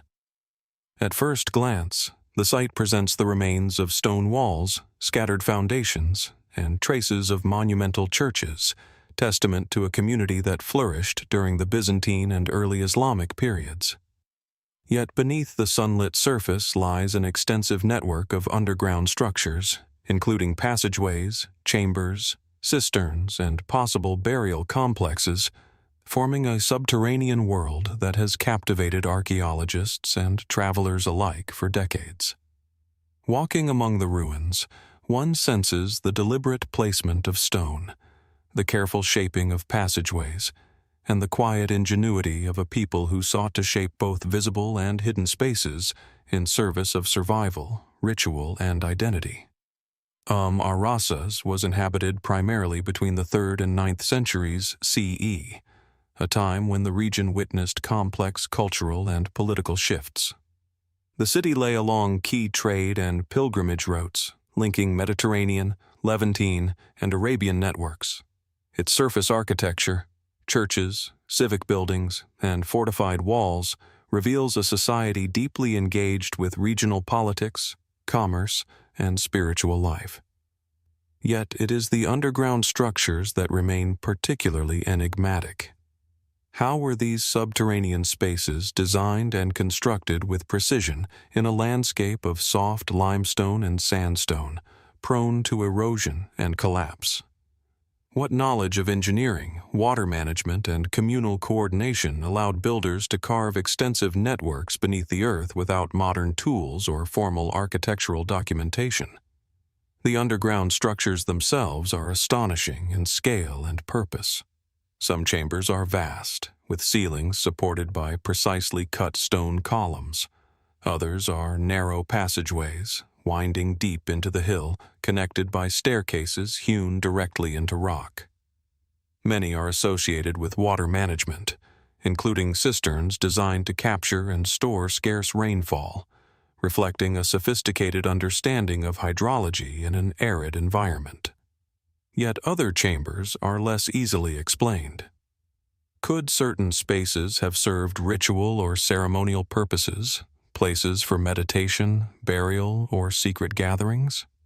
Were they designed to protect sacred objects, to hide from raiders, or to facilitate spiritual practices beyond the scrutiny of outsiders? The ambiguity of their function imbues the site with a sense of mystery that persists centuries later. Artifacts and inscriptions within the underground chambers provide tantalizing hints but leave more questions than answers. Mosaics, graffiti, and Christian symbols coexist with traces of utilitarian objects, suggesting a duality of practical and ceremonial use. Could these spaces have functioned simultaneously as refuges, storage sites, and sacred enclosures? How did inhabitants navigate the labyrinthine passages, and what knowledge of orientation, architecture, and construction was passed through generations to maintain these subterranean systems? The evidence hints at advanced planning, social cohesion, and spiritual motivation, yet definitive answers remain elusive. The very placement of ar-Rasas offers further intrigue. The underground structures are often aligned beneath churches or adjacent to open plazas, hinting at intentional integration of above-ground and subterranean space. Some archaeologists speculate that hidden passageways may have facilitated secret processions, storage of ritual objects, or movement of clergy and elites during times of danger. Could these networks have been designed to connect the sacred and the secular, the living and the dead, the seen and unseen? Were the subterranean chambers meant to amplify spiritual resonance, protect sacred knowledge, or encode symbolic cosmologies in stone? The engineering challenges alone are remarkable. Carving stable, multi-chambered complexes from limestone and sandstone requires knowledge of load-bearing techniques, ventilation, and long-term stability. Yet the builders achieved this without metal tools, scaffolding, or modern surveying instruments.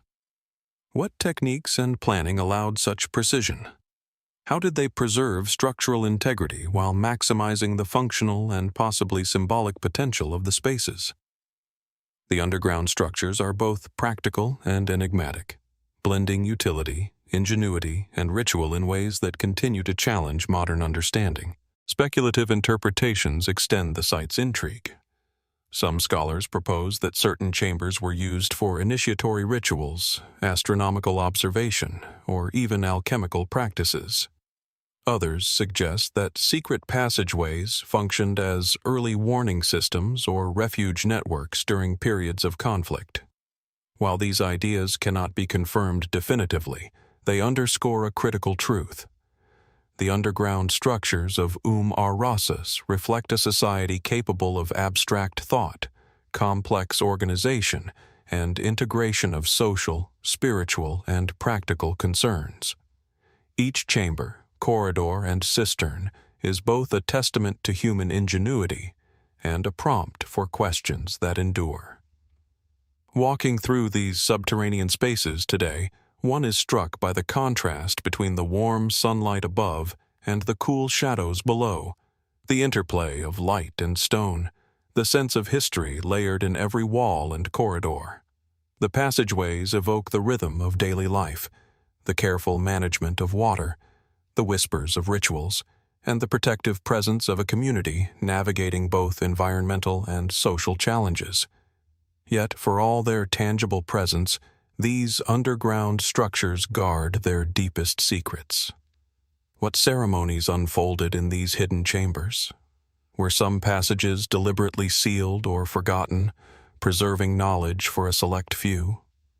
Could there be sections still undiscovered, containing artifacts, inscriptions, or alignments that reveal new aspects of life in this ancient city?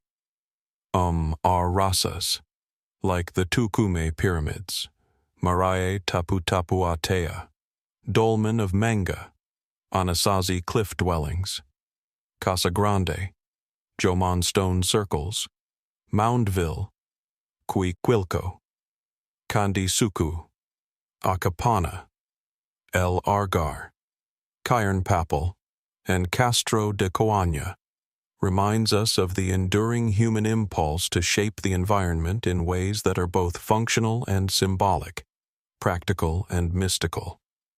Across continents and millennia, humans have invested labor, ingenuity, and imagination into structures whose full meaning continues to elude us, leaving behind enduring enigmas that connect the past with the present. As dusk settles over the hills of ar-Rasas, the shadows lengthen across the ancient walls and the entrances to subterranean chambers. One can almost hear the echoes of footsteps long vanished, the rituals performed in silence, the labor and devotion poured into every carefully shaped stone. How much of the knowledge, ritual, or belief associated with these underground spaces has been lost? Could hidden corridors, sealed chambers, or subtle alignments still reveal insights into a society whose worldview was encoded beneath the earth? The structures endure not only as archaeological evidence, but as an invitation to reflect, to wonder, and to seek the mysteries that remain beyond our grasp. From the sunlit hills and shadowed chambers of ar-Rasas, our journey stretches across continents and oceans to the teeming tropics of Sri Lanka, where dense forests, sparkling rivers, and undulating plains cradle one of the most astonishing and enigmatic monuments of the ancient world, Sigiriya, the so-called Lion Rock. Rising abruptly from the flat plains of the central Matale district, the massive monolith dominates the landscape, its sheer cliffs and flat summit projecting an aura of both majesty and mystery. Seen from a distance, Sigiriya appears almost otherworldly, a solitary column of volcanic rock, its jagged sides kissed by sunlight and shadow, hinting at centuries of human ambition, ingenuity, and imagination. Approaching the rock, the deliberate engineering of stairways, terraces, and gates becomes visible, blending seamlessly with natural formations while asserting an unmistakable human presence. Sigiriya's origins trace back to the 5th century CE, under the reign of King Kasyapa, who is said to have transformed the site into a fortified palace complex atop the rock. Archaeological evidence, however, suggests the site may have had earlier uses as a monastic retreat and may even have held sacred significance before Kasyapa's reign. Terraces, water gardens, moats, and elaborate frescoes indicate a level of planning, artistry, and architectural knowledge that continues to astonish modern scholars. Yet, for all the documentation and research, Sigiriya resists complete explanation. Why was this particular rock chosen as the foundation for a palace fortress? Was it purely defensive, intended to protect the king from rivals? Or did the site hold deeper spiritual, symbolic, or cosmological significance that influenced its design? Ascending the rock, one is struck by the sophistication of the access routes. The staircases and gates were engineered to follow the contours of the cliff, providing strategic vantage points and controlled access while simultaneously revealing the ingenuity of the builders. Halfway up, the entrance is flanked by the famous Lion's Gate, now partially destroyed, but still evocative of its original grandeur. The massive lion paws that remain carved into the rock hint at both protective symbolism and ritual significance. Was the lion a guardian figure, a symbol of royal authority, or part of a larger cosmological scheme embedded in the fortress? The very act of climbing Sigiriya becomes a journey through both space and time, traversing the intersection of practicality, art, and ideology. The summit itself contains the remnants of a palace complex, including foundations, water cisterns, and terraced gardens, all precisely arranged to utilize the natural contours of the rock. Ingenious hydraulic systems once channeled water through channels, fountains, and pools, creating a landscape that combined aesthetics with function. How was such advanced engineering achieved with the technology of the 5th century? Did the planners integrate natural topography with architectural vision to produce spaces that were not only defensible but also visually and symbolically compelling? The ability to harmonize the practical and the symbolic at this scale underscores a culture of both technical skill and aesthetic ambition. Sigiriya's frescoes, painted on sheltered rock faces, provide another layer of mystery. The images, depicting women in elegant attire, are remarkable for their vibrant colors, fluid lines, and sheer artistry. Were these representations idealized depictions of celestial figures, courtly attendants, or symbolic embodiments of spiritual or political ideals? Why were they painted in locations that are difficult to access, hidden from immediate view? Could the frescoes themselves have served as a form of ritual or meditation, accessible only to select individuals or elite participants, offering insight into both the culture and the power structures of the time? The rock gardens at Sigiriya are equally compelling. Terraces, pools, and fountains are arranged with geometric precision, suggesting not only artistic sensibility, but also deep knowledge of water management and landscape architecture. Some scholars propose that the gardens symbolically mirrored celestial or cosmic order, aligning earthly spaces with spiritual or cosmological principles. Could these water systems and terraces have been designed to channel energy, create sacred spaces, or reflect a worldview in which human activity and nature were intimately entwined? The combination of aesthetics, utility, and symbolism at Sigiriya challenges conventional interpretations of palace complexes, hinting at dimensions of meaning that may remain undiscovered. Speculative interpretations of Sigiriya extend into both ritual and strategic domains. While defensive necessity is clear, some researchers propose that the site functioned as a symbolic throne, a sacred place where kingly authority was both exercised and displayed, blending power, prestige, and spiritual legitimacy. Others suggest that the rock itself may have been revered before Kasypa's reign, serving as a monastic or ceremonial site, its isolated summit ideal for contemplation, observation, or communication with the divine. Could the combination of natural elevation, strategic visibility, and carefully constructed terraces have been intended to project authority not only across the landscape, but also across the spiritual realm? Walking along the remaining walls and stairways today, one senses the convergence of ambition, artistry, and mystery. The fortress, gardens, and frescoes speak of a culture capable of monumental vision, technical mastery, and deep symbolic thinking. Yet for all its documentation, Sigiriya retains profound enigmas. What full narrative did the builders intend to convey? Political, spiritual, or both? How did daily life unfold atop the rock, and what rituals or ceremonies were performed in spaces now eroded or hidden? Could there be undiscovered frescoes, chambers, or alignments that reveal further insight into the complex relationships between architecture, power, and ritual? Sigiriya, like ar-Rasas, Túcume, Marae Taputapuatea, Dolmen of Menga, Anasazi cliff dwellings, Casa Grande, Jomon stone circles, Moundville, Cuicuilco, Candi Sukuh, Akapana, Argar, Cairnpapple, and Castro de Coaña, exemplifies the universal human impulse to shape the environment in ways that integrate function, ritual, and imagination. Across continents and millennia, humans have created monuments that endure as evidence of ingenuity while simultaneously preserving layers of mystery that challenge understanding.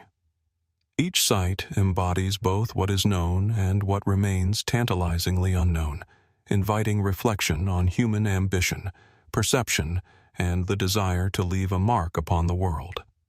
As the sun sets over the central plains of Sri Lanka, painting the sheer cliffs of Sigiriya in gold and shadow, one can almost hear the echoes of footsteps, ceremonies, and lives long vanished.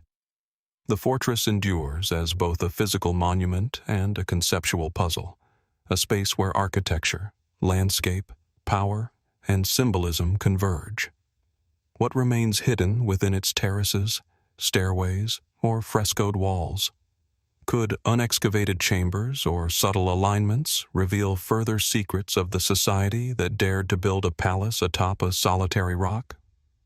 Sigiriya stands as an enduring invitation to observe, reflect, and wonder at the ingenuity, ambition, and enduring mystery of the humans who shaped it.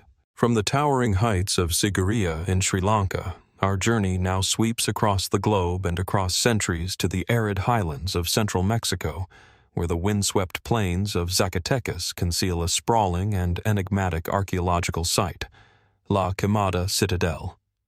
Rising atop a jagged escarpment, the citadel's terraces, stone walls, and platforms cling to the hill as if grown from the rock itself.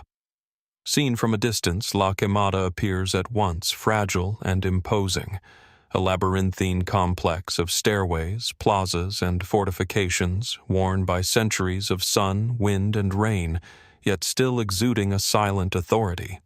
Its name, the Burned Place, evokes images of fire, ritual, and transformation, hinting at a history both visible in stone and hidden in mystery. La Quemada is thought to have been occupied from roughly 500 to 900 CE, during a period when Mesoamerican civilizations flourished across the region. Yet the site defies easy classification. Its architecture shares similarities with neighboring cultures, including the Chichimeca, while also exhibiting unique features that challenge conventional understanding.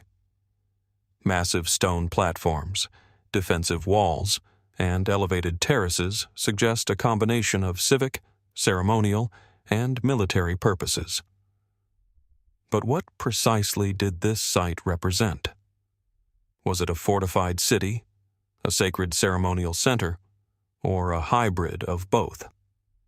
And if so, how did its builders integrate social, spiritual, and strategic concerns into its sprawling, multi-tiered layout? Ascending the citadel's stairways, one immediately senses the skill and intention behind its construction.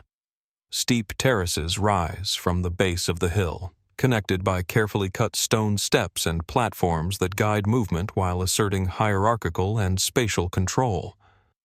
Some walls are constructed with precision-fit stone blocks, while others seem more rudimentary, possibly reflecting different phases of occupation or varying functions. How did the builders determine which spaces would serve as defensive bastions, residential areas, or ritual precincts? What knowledge of geometry, load-bearing, and construction did they possess to achieve such durability in a seismic and eroding landscape? The citadel's layout suggests a deliberate ordering of space, possibly reflecting social or spiritual hierarchies. Plazas and open areas provide gathering spaces, while elevated platforms offer commanding views of the surrounding valleys. Could these terraces have been stages for ritual ceremonies, gatherings of leaders, or displays of authority meant to impress both residents and visitors? The careful integration of stairways, plazas, and residential structures implies not only technical proficiency, but also cultural intention, a desire to encode power, belief, and identity into the very stones of the hill. Archaeological investigations have uncovered ceramics, obsidian tools, and traces of human habitation. Yet many aspects of La Quemada remain enigmatic. Evidence of fire, including scorched stone and ash deposits, suggests periods of deliberate burning, perhaps as ritual practice or as the result of conflict. Were these fires symbolic acts of renewal or purification, expressions of warfare, or accidental consequences of everyday life? The ambiguity of these traces contributes to the site's enduring mystery, inviting speculation while resisting definitive explanation. Defensive features at La Quemada are particularly striking. Massive stone walls, some rising over 5 meters high, and narrow staircases suggest a community prepared for both internal organization and external threats. Yet the citadel's location and fortifications also raise questions. Was La Quemada primarily a refuge, a ceremonial sanctuary, or a political capital asserting control over surrounding valleys? How did its inhabitants sustain life atop such a rugged outcrop, managing water, agriculture, and social needs in a challenging environment? The answers remain only partially known, leaving the citadel suspended between practicality and enigma. Speculative interpretations extend the site's allure. Some researchers propose that La Quemada functioned as a pilgrimage center, where ritual and cosmology intersected with everyday life. Others suggest connections with distant Mesoamerican centers, implying that the citadel served as a node in larger trade, political, or ceremonial networks. Could subtle alignments of walls, plazas, or stairways encode astronomical or calendrical knowledge, as seen in other Mesoamerican sites? Were the fires observed in the archaeological record part of ceremonial cycles, marking seasonal events or sacred observances? While these theories cannot be definitively proven, they underscore the complexity and sophistication of a society that invested extraordinary labor, knowledge, and imagination into its construction. The human effort embedded in La Quemada is evident at every turn. From the terraces clinging to the cliffside to the massive walls of stone and the broad plazas carved from solid rock, the site speaks of coordinated labor, architectural skill, and a shared vision that spanned generations. How were these projects organized in a society without written records or mechanized tools? What social, political, or spiritual systems enabled such sustained effort? And what cultural imperatives inspired individuals to devote themselves to this monumental work? The citadel's endurance across centuries is a testament not only to engineering skill, but also to collective imagination and cultural purpose. Walking among the ruins today, one feels a palpable dialogue between human ambition and the surrounding landscape. The wind sweeps across the terraces, carrying the echoes of footsteps long gone, the ceremonies performed in open plazas, and the labor poured into every stone. The citadel's stairways and walls invite reflection, offering glimpses of social order, ritual practice, and spatial mastery, yet leaving the observer aware of how much remains hidden. Could there be buried chambers, hidden passageways, or subtle alignments yet to be discovered, offering fresh insight into La Quemada's function and meaning? What stories of power, belief, and human endeavor remain encoded in the stones? La Quemada, like Sigiriya, ar-Rasas, Túcume, Marae Taputapuatea, Dolmen of Menga, Anasazi cliff dwellings, Casa Grande, Jomon stone circles, Moundville, Cuicuilco, Candi Sukuh, Akapana, Argar, Cairnpapple, and Castro de Coaña exemplifies the universal human impulse to shape the environment in ways that blend practical necessity, aesthetic ambition, and symbolic meaning. Across continents and millennia, humans have erected monumental works that endure as evidence of ingenuity while preserving profound mysteries that challenge understanding. Each site embodies both what is known and what remains tantalizingly unknown, inviting reflection on the ingenuity, devotion, and imagination of the people who created them. As the sun sets over the arid valleys surrounding La Quemada, the citadel's terraces and walls glow in the fading light, casting long shadows across the rugged hill. One can almost imagine the footsteps of the builders, the ceremonies in the plazas, the flickering firelight from ritual or conflict. The stones endure as both evidence and enigma, inviting us to ponder the knowledge, skill, and spiritual vision of a society now distant in time. Could further excavation, careful study, or even subtle observation reveal hidden chambers, ceremonial spaces, or symbolic alignments that deepen our understanding? La Quemada remains a silent monument to human ambition, an enduring question written in stone, waiting for those patient enough to listen and wonder. From the windswept terraces of La Quemada in Mexico, our journey returns to the rugged landscapes of South America, moving along the fertile highlands of Peru to the Andean river valleys, where the rising mountains cradle ancient secrets. Here, near the banks of the Hualaga River, lies the archaeological site of Kotosh, home to one of the earliest known religious complexes in the Andes. The Kotosh Religious Temple, a structure that whispers of ritual, devotion, and human ingenuity over 4 millennia ago. The temple itself is unassuming from a distance. A series of low adobe platforms and stone foundations nestled amid steep slopes and fertile valleys. But its significance emerges as one steps closer, revealing carefully arranged spaces, carved stone features and evidence of ceremonial activity that speak to both spiritual purpose and sophisticated planning. Kotosh is remarkable not only for its antiquity, but also for its architectural and cultural sophistication. Constructed around 3000 to 1800 BCE, the temple predates many later Andean civilizations, including the Chavan, and exhibits a continuity of ritual practice that would echo through millennia. The site's most famous feature, the Temple of the Crossed Hands, preserves carved stone motifs of crossed arms, a symbolic representation whose meaning remains open to interpretation. Were these hands a sign of protection, of devotion, or of social or spiritual hierarchy? Do they mark a ritualized act, a cosmological principle, or perhaps a metaphorical union between the earthly and the divine? The ambiguity invites contemplation while underscoring the depth of human thought invested in this early religious architecture.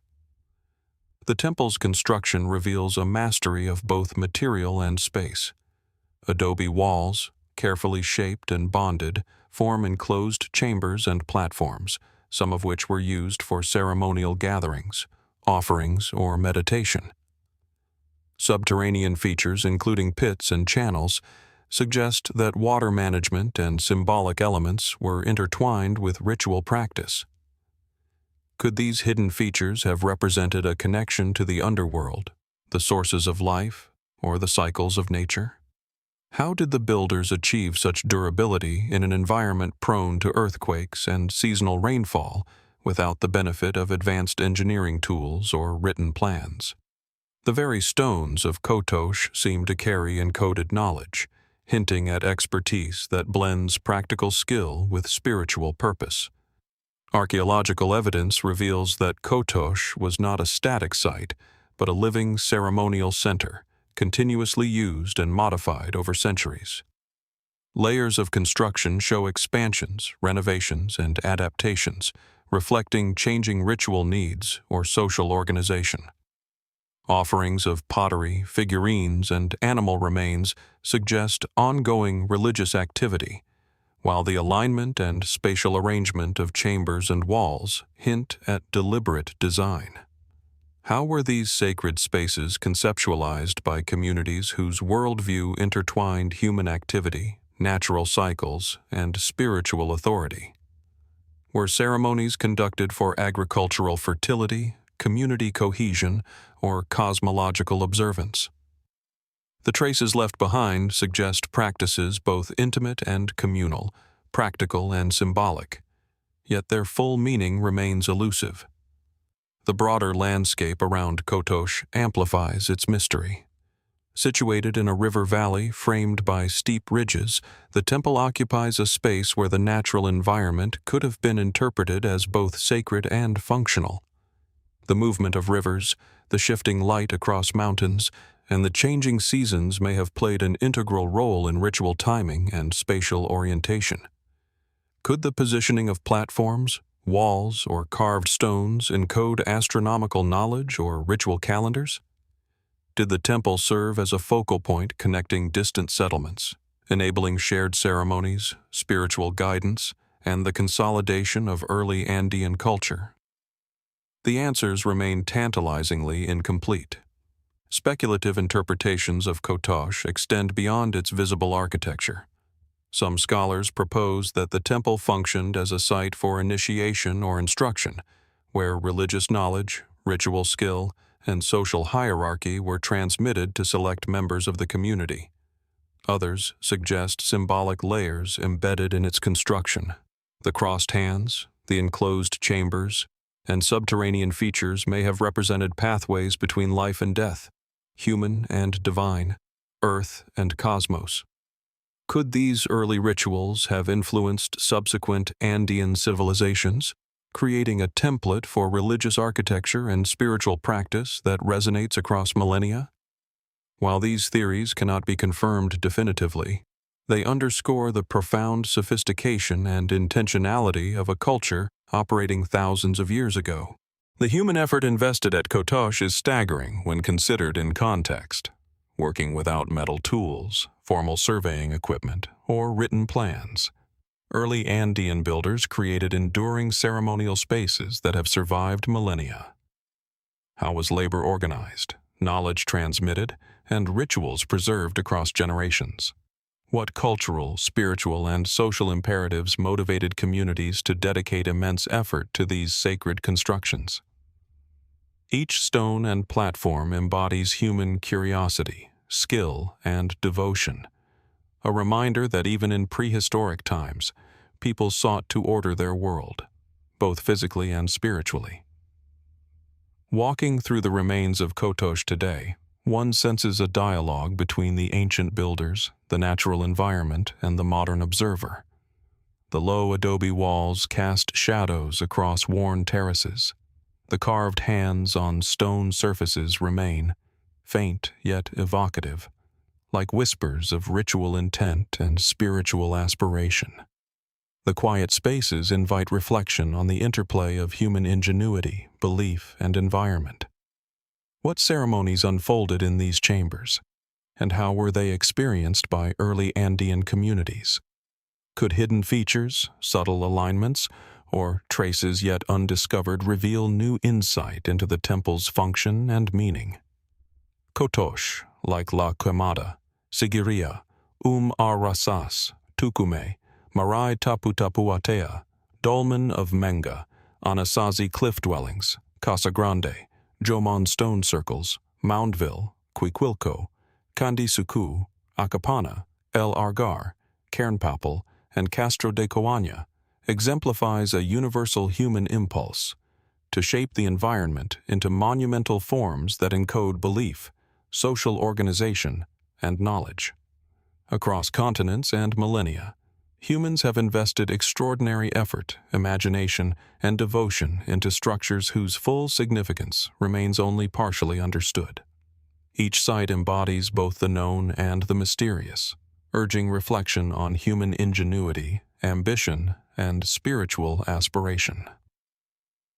As twilight descends over the Andean valleys, casting long shadows across Kotosh's platforms and walls, one can almost imagine the sound of early ceremonies, chants resonating in enclosed chambers, offerings placed upon altars, footsteps tracing ceremonial pathways. The temple stands as a silent witness to human devotion, ingenuity, and curiosity, bridging the gap between the past and the present. How much knowledge of ritual, spiritual symbolism, or cosmic understanding remains hidden within its walls? Could subtle alignments, concealed chambers, or unexcavated features yet reveal the deeper purpose of this extraordinary site? Kotosh invites us to observe, contemplate, and wonder at the profound mysteries that continue to reside in the heart of ancient human achievement. From the sacred highlands of Kotosh in Peru, our journey carries us across oceans and latitudes to the tropical expanse of the South Pacific, where verdant forests, rolling plains, and distant volcanic peaks frame the island kingdom of Tongatapu in the nation of Tonga. Here stands an extraordinary megalithic structure, known as the Ha'amanga, a Maui Trilithon, a massive stone gateway that has endured centuries of wind, sun, and tropical storms, silently guarding the mysteries of its creation. From a distance, the Trilithon rises from the flat plains as a monument of precision and audacity. Two upright coral limestone pillars, each nearly 6 meters tall, supporting a horizontal lintel of equal magnitude, forming a perfect doorway in stone. Its simplicity belies the technical sophistication and cultural weight embedded in its construction, inspiring awe in all who approach. The origins of Ha'amanga, a Maui, date back to the 13th century CE, during the reign of King Tui Tuitatui, who ruled a complex and hierarchical society. Oral traditions hold that the Trilithon was constructed as a symbol of royal authority, linking political power with spiritual and celestial significance. Yet, despite extensive study, many questions remain. How did Tongan builders quarry, transport, and precisely position these enormous limestone blocks in a pre-industrial society, without the benefit of pulleys, cranes, or wheeled vehicles? Was the site chosen purely for its visibility and symbolic prominence, or does its placement encode deeper knowledge, perhaps reflecting astronomical observations, seasonal cycles, or cosmological beliefs? As one approaches the Trilithon, the scale of human ambition becomes tangible. Each pillar, weighing several tons, rises with monumental presence, and the lintel spanning them seems to defy gravity, perfectly balanced despite centuries of weathering. Archaeologists and engineers have long marveled at the precision with which the stones were cut, aligned, and fitted. Could the builders have possessed knowledge of geometry and leverage that exceeded what we commonly attribute to 13th century Polynesian societies? What rituals, coordination, and communal effort were necessary to achieve this feat, and how did it shape the social cohesion and identity of the kingdom?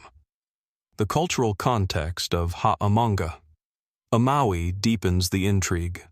The structure is traditionally associated with the consolidation of royal power, a physical manifestation of the king's authority and the kingdom's unity.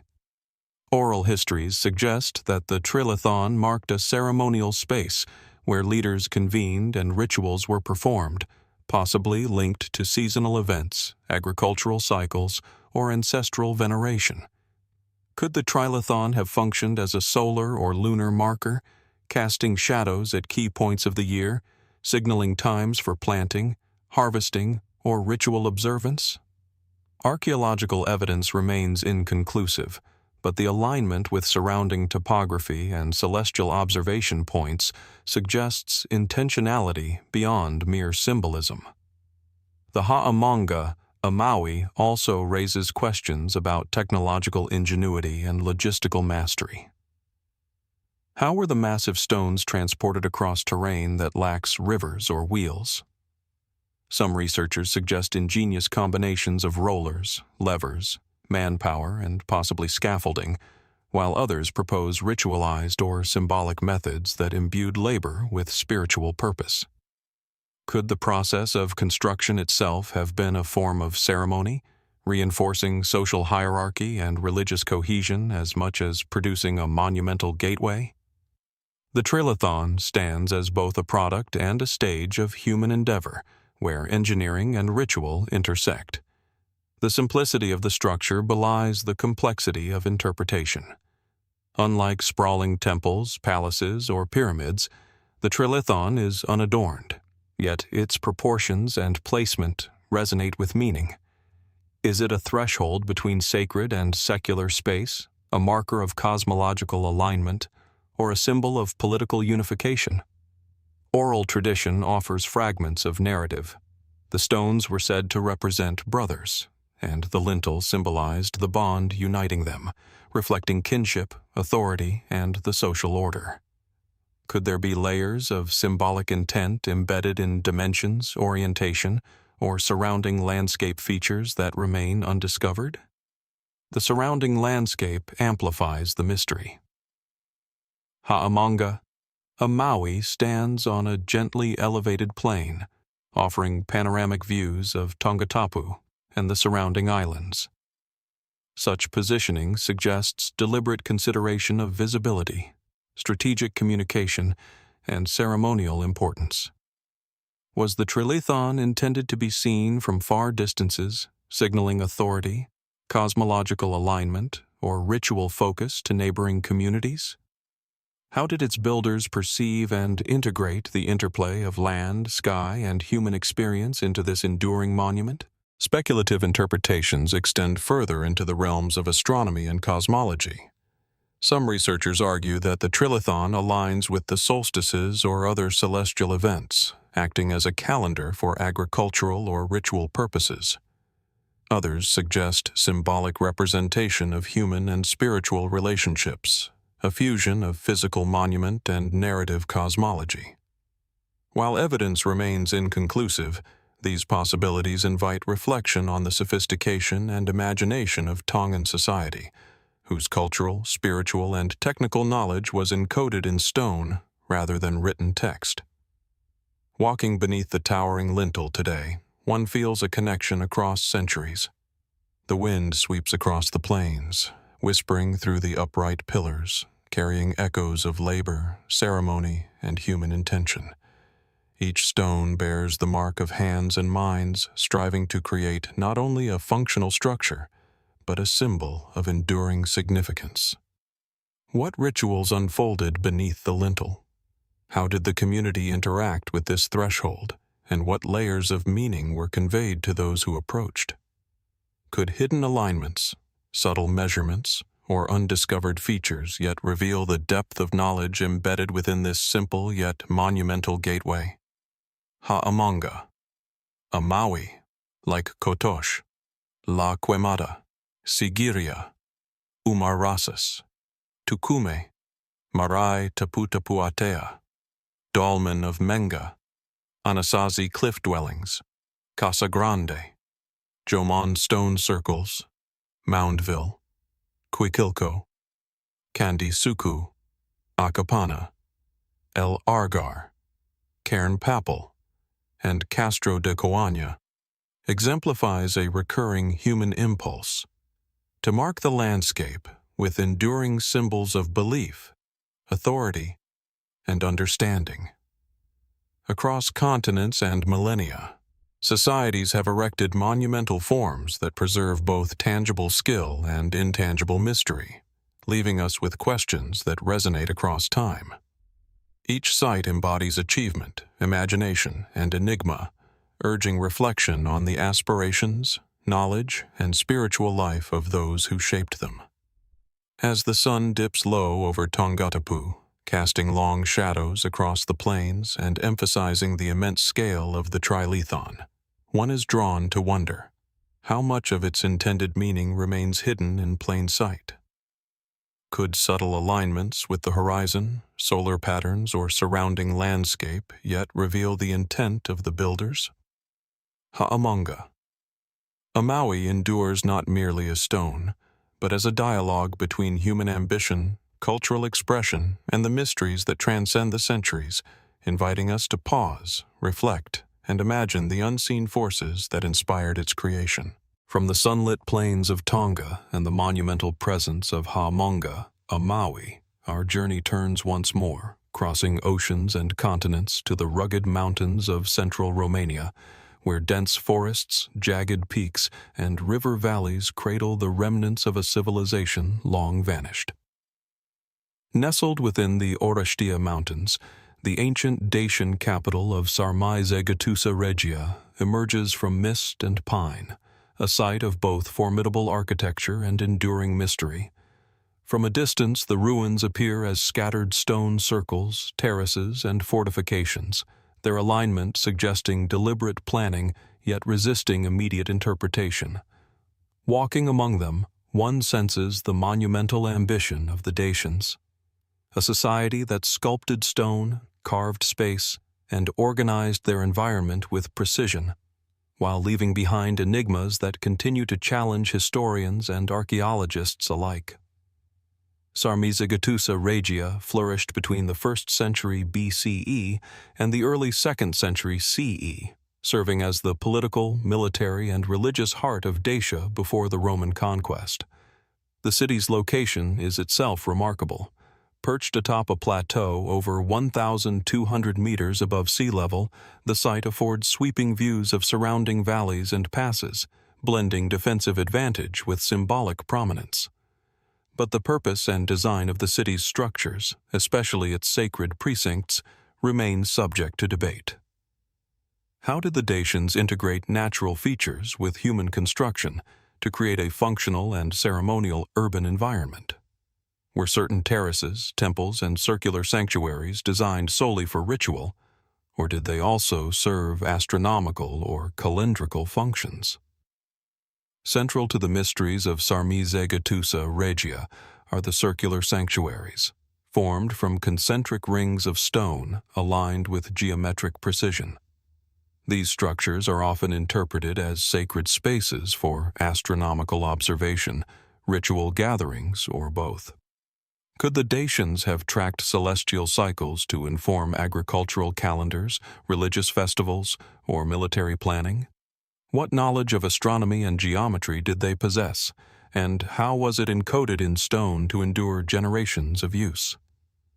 The sanctuary's orientation, the spacing of stones, and their relationship to surrounding terraces suggest intentionality, yet without written records, their precise function remains elusive. The construction of Sarmizegetusa Regia demonstrates sophisticated engineering and social organization. Massive stone walls encircle terraces, citadels, and residential areas, while carefully cut stone blocks form foundations, altars, and ceremonial platforms. Transporting and shaping these stones atop mountainous terrain would have required coordination, labor, and advanced knowledge of leverage, balance, and durability. How were these tasks accomplished without metal tools of substantial capacity or wheeled transport? Did the work itself constitute a ritual act, reinforcing social cohesion and spiritual dedication among the builders? The stones speak of human ingenuity, planning, and commitment, yet they also provoke wonder at the ingenuity lost to time. The spiritual dimension of Sarmizegetusa Regia is equally compelling. Historical sources suggest the city served as the hub of Dacian religious life, where priests, rulers, and citizens convened for ceremonies, offerings, and sacred observances. The concentric sanctuaries, the large central altar, and the arrangement of terraces all indicate a cosmology intertwined with everyday life. Could certain platforms have been stages for ritualized interactions between the living and divine realms? Were fires, incense, or other ceremonial elements deployed to transform space and perception? Archaeological evidence, including traces of ash, ceramic vessels, and carved stones, hints at complex ritual practices, but leaves many questions unanswered. Sarmizegetusa Regia's layout suggests a sophisticated integration of military, civic, and religious functions. Fortifications, including walls, bastions, and gates, provide clear defensive benefits, yet they also convey symbolic authority, marking the city as a center of power and identity. The juxtaposition of ceremonial terraces and living spaces hints at a society that encoded hierarchy and ritual practice into the very topography of its capital. How did the Dacians balance the practical demands of defense with the spiritual and symbolic imperatives embedded in the city's sacred architecture? Could certain hidden passageways or subterranean chambers have served as ritual spaces, storehouses, or places of refuge? The site continues to guard its secrets. Speculative interpretations have long surrounded the site's most enigmatic features. Some scholars suggest that the circular sanctuaries functioned as astronomical observatories, aligned with solstices, equinoxes, or notable celestial events. Others argue for symbolic representation, where the concentric rings embody cosmological principles, social hierarchy, or the union of natural and spiritual worlds. Could Sarmizegetusa Regia have served as both a spiritual center and a knowledge hub, transmitting astronomical, ritual, and political information across generations? Was the city designed to encode Dacian cultural memory in stone, much as other megalithic or monumental sites across the world do? The human effort invested at Sarmizegetusa Regia is staggering. Constructing a city in a remote, mountainous environment with stone terraces, circular sanctuaries, defensive walls, and ceremonial platforms required meticulous planning, coordination, and labor. How was knowledge transferred across generations to maintain continuity in ritual practice, construction techniques, and civic organization? How did inhabitants manage water, agriculture, and resource distribution while sustaining a thriving religious and political hub atop a plateau? Each stone embodies not only material labor, but also cultural, spiritual, and social intelligence, highlighting the Dacians' capacity to harmonize human ambition with the natural environment. Walking through the ruins today, one senses layers of history coexisting with nature. Moss-clad stones, remnants of walls, terraces cut into the mountainside, and the concentric sanctuaries that still command attention. The air carries the echoes of ceremonies, council gatherings, and the passage of countless feet, while the surrounding peaks and valleys form a natural amphitheater for both sight and ritual. What events unfolded here in silence? How did Dacian priests and rulers interpret and interact with the cycles of the sun, moon, and stars? Could hidden alignments, unexcavated structures, or subtle symbolic markers yet reveal insights into the spiritual and cultural life of this extraordinary civilization? Sarmizegetusa Regia, like Ha'amanga a Maui, Kotosh, La Quemada, Sigiriya, ar-Rasas, Túcume, Marae Taputapuatea, Dolmen of Menga, Anasazi cliff dwellings, Casa Grande, Jomon stone circles, Moundville, Cuicuilco, Candi Sukuh, Akapana, Argar, Cairnpapple, and Castro de Coaña exemplifies a universal human drive to create structures that blend the practical, the aesthetic, and the spiritual, leaving enduring monuments whose meaning and function challenge modern understanding. Across continents and millennia, human societies have invested labor, knowledge, and imagination to shape environments in ways that endure, yet continue to guard their secrets. Each site embodies both achievement and mystery, prompting reflection on human ambition, ingenuity, and spiritual vision. As twilight descends over the Arashtia Mountains, the concentric sanctuaries and stone terraces of Sarmizegetusa Regia are bathed in the soft glow of fading sunlight.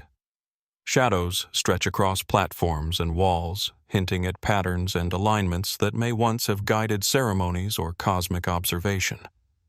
One can almost imagine the priests, kings, and citizens moving through the city, conducting rituals and tracing pathways that encoded belief, power, and knowledge. What remains unseen beneath the terraces, in hidden chambers, or along subtle alignments? Could new discoveries illuminate further aspects of Dacian understanding, or will the city's secrets endure, challenging us to decipher human ambition and spiritual ingenuity across millennia? Sarmizegetusa Regia stands as both monument and enigma, an invitation to observe, reflect, and wonder at the enduring mysteries of our shared human past. From the ancient stone terraces of Sarmizegetusa Regia in the mountains of Romania, our journey now carries us far south, over oceans and across continents, to the remote highlands of southern Peru.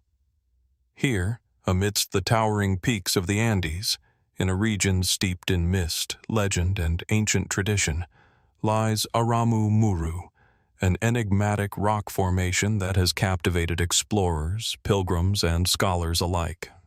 Known colloquially as the Gate of the Gods, this site is both striking and mysterious. A massive, smooth rock wall carved into the cliffside, featuring a perfect rectangular niche, an architectural void that seems impossibly precise, as if hewn with both technical skill and spiritual intent. Its sheer simplicity belies an aura of awe and reverence, commanding attention and provoking questions that remain unanswered even in the modern age. Aramu Muru sits in a region long inhabited by pre-Columbian cultures, including the enigmatic Tiahuanaco and their successors, who shaped the highland valleys with ceremonial and agricultural ingenuity. While the precise date of the carving is unknown, stylistic and contextual evidence suggests it may originate from the late Preceramic or formative periods, with ritual significance extending well into the Inca era. Unlike grand temples, pyramids, or cities, the site's simplicity is deceptive. The careful smoothing of stone, the precision of the niche, and the integration with the natural cliff suggest deliberate design. Why would ancient people devote labor to create an empty doorway in solid rock, knowing it could not serve conventional habitation or defensive purposes. What forces, spiritual, ceremonial, or astronomical, might have guided the hands that shaped it? Visitors approaching Aramu Muru often describe a palpable shift in atmosphere. The air seems denser, the surrounding valley quieter, and the rock itself almost alive with suggestion. The niche, roughly 2 meters high and 1 meter wide, cuts into a massive volcanic stone face with such precision that one wonders whether ancient masons had access to tools or techniques lost to history. Could it have been used as a ceremonial focal point, a portal for ritual offerings, or a symbolic gateway connecting human and divine realms? Was its purpose functional, spiritual, or deliberately ambiguous, intended to convey a sense of awe and mystery to all who approached? The site's surrounding landscape amplifies its enigma. Perched on a plateau above the valley floor, with sweeping views of distant peaks and winding rivers, Aramu Muru appears intentionally positioned to command perspective. Could its location have aligned with solar, lunar, or stellar events? Some scholars speculate that the rectangular niche may have functioned as a marker or frame for celestial observation, capturing sunlight at specific times of year, or aligning with particular constellations. Others suggest ritual significance. The niche as a locus for offerings, a ceremonial threshold bridging the natural and spiritual worlds. The lack of definitive evidence allows these theories to coexist, inviting observation and reflection rather than absolute conclusion. Aramu Muru's appeal lies as much in what is not understood as in what is visible. Unlike stone cities or terraced fortresses, the site offers no obvious functional context. There are no walls, roads, or dwellings immediately adjacent, only the cliff, the carved niche, and the surrounding highland terrain. This absence of conventional markers intensifies the sense of mystery. Why invest such effort into creating a precise void in solid stone, isolated from settlement or agriculture?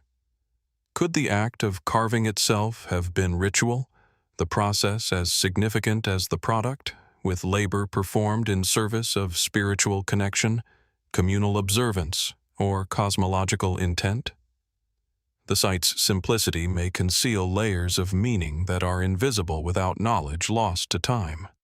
Oral tradition and legend have further amplified the allure of Aramu Muru.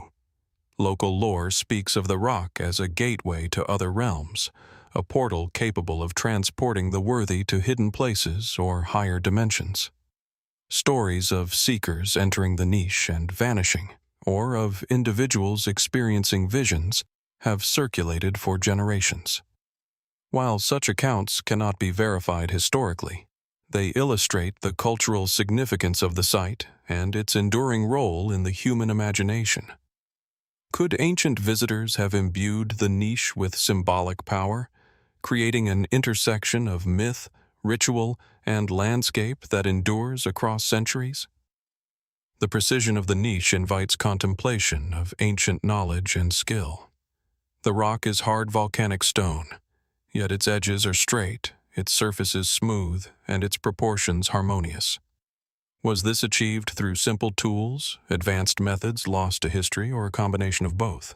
Could subtle alignments, angles, or ratios reflect an understanding of geometry or cosmology that was integrated into ritual practice?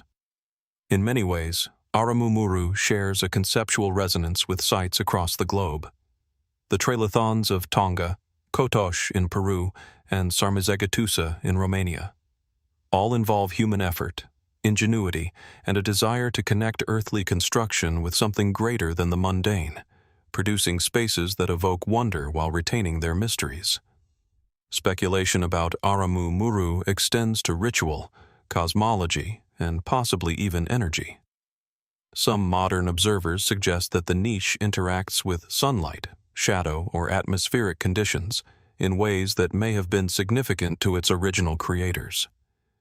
Could ancient peoples have tracked the sun's path, lunar cycles, or seasonal changes using the site as a reference?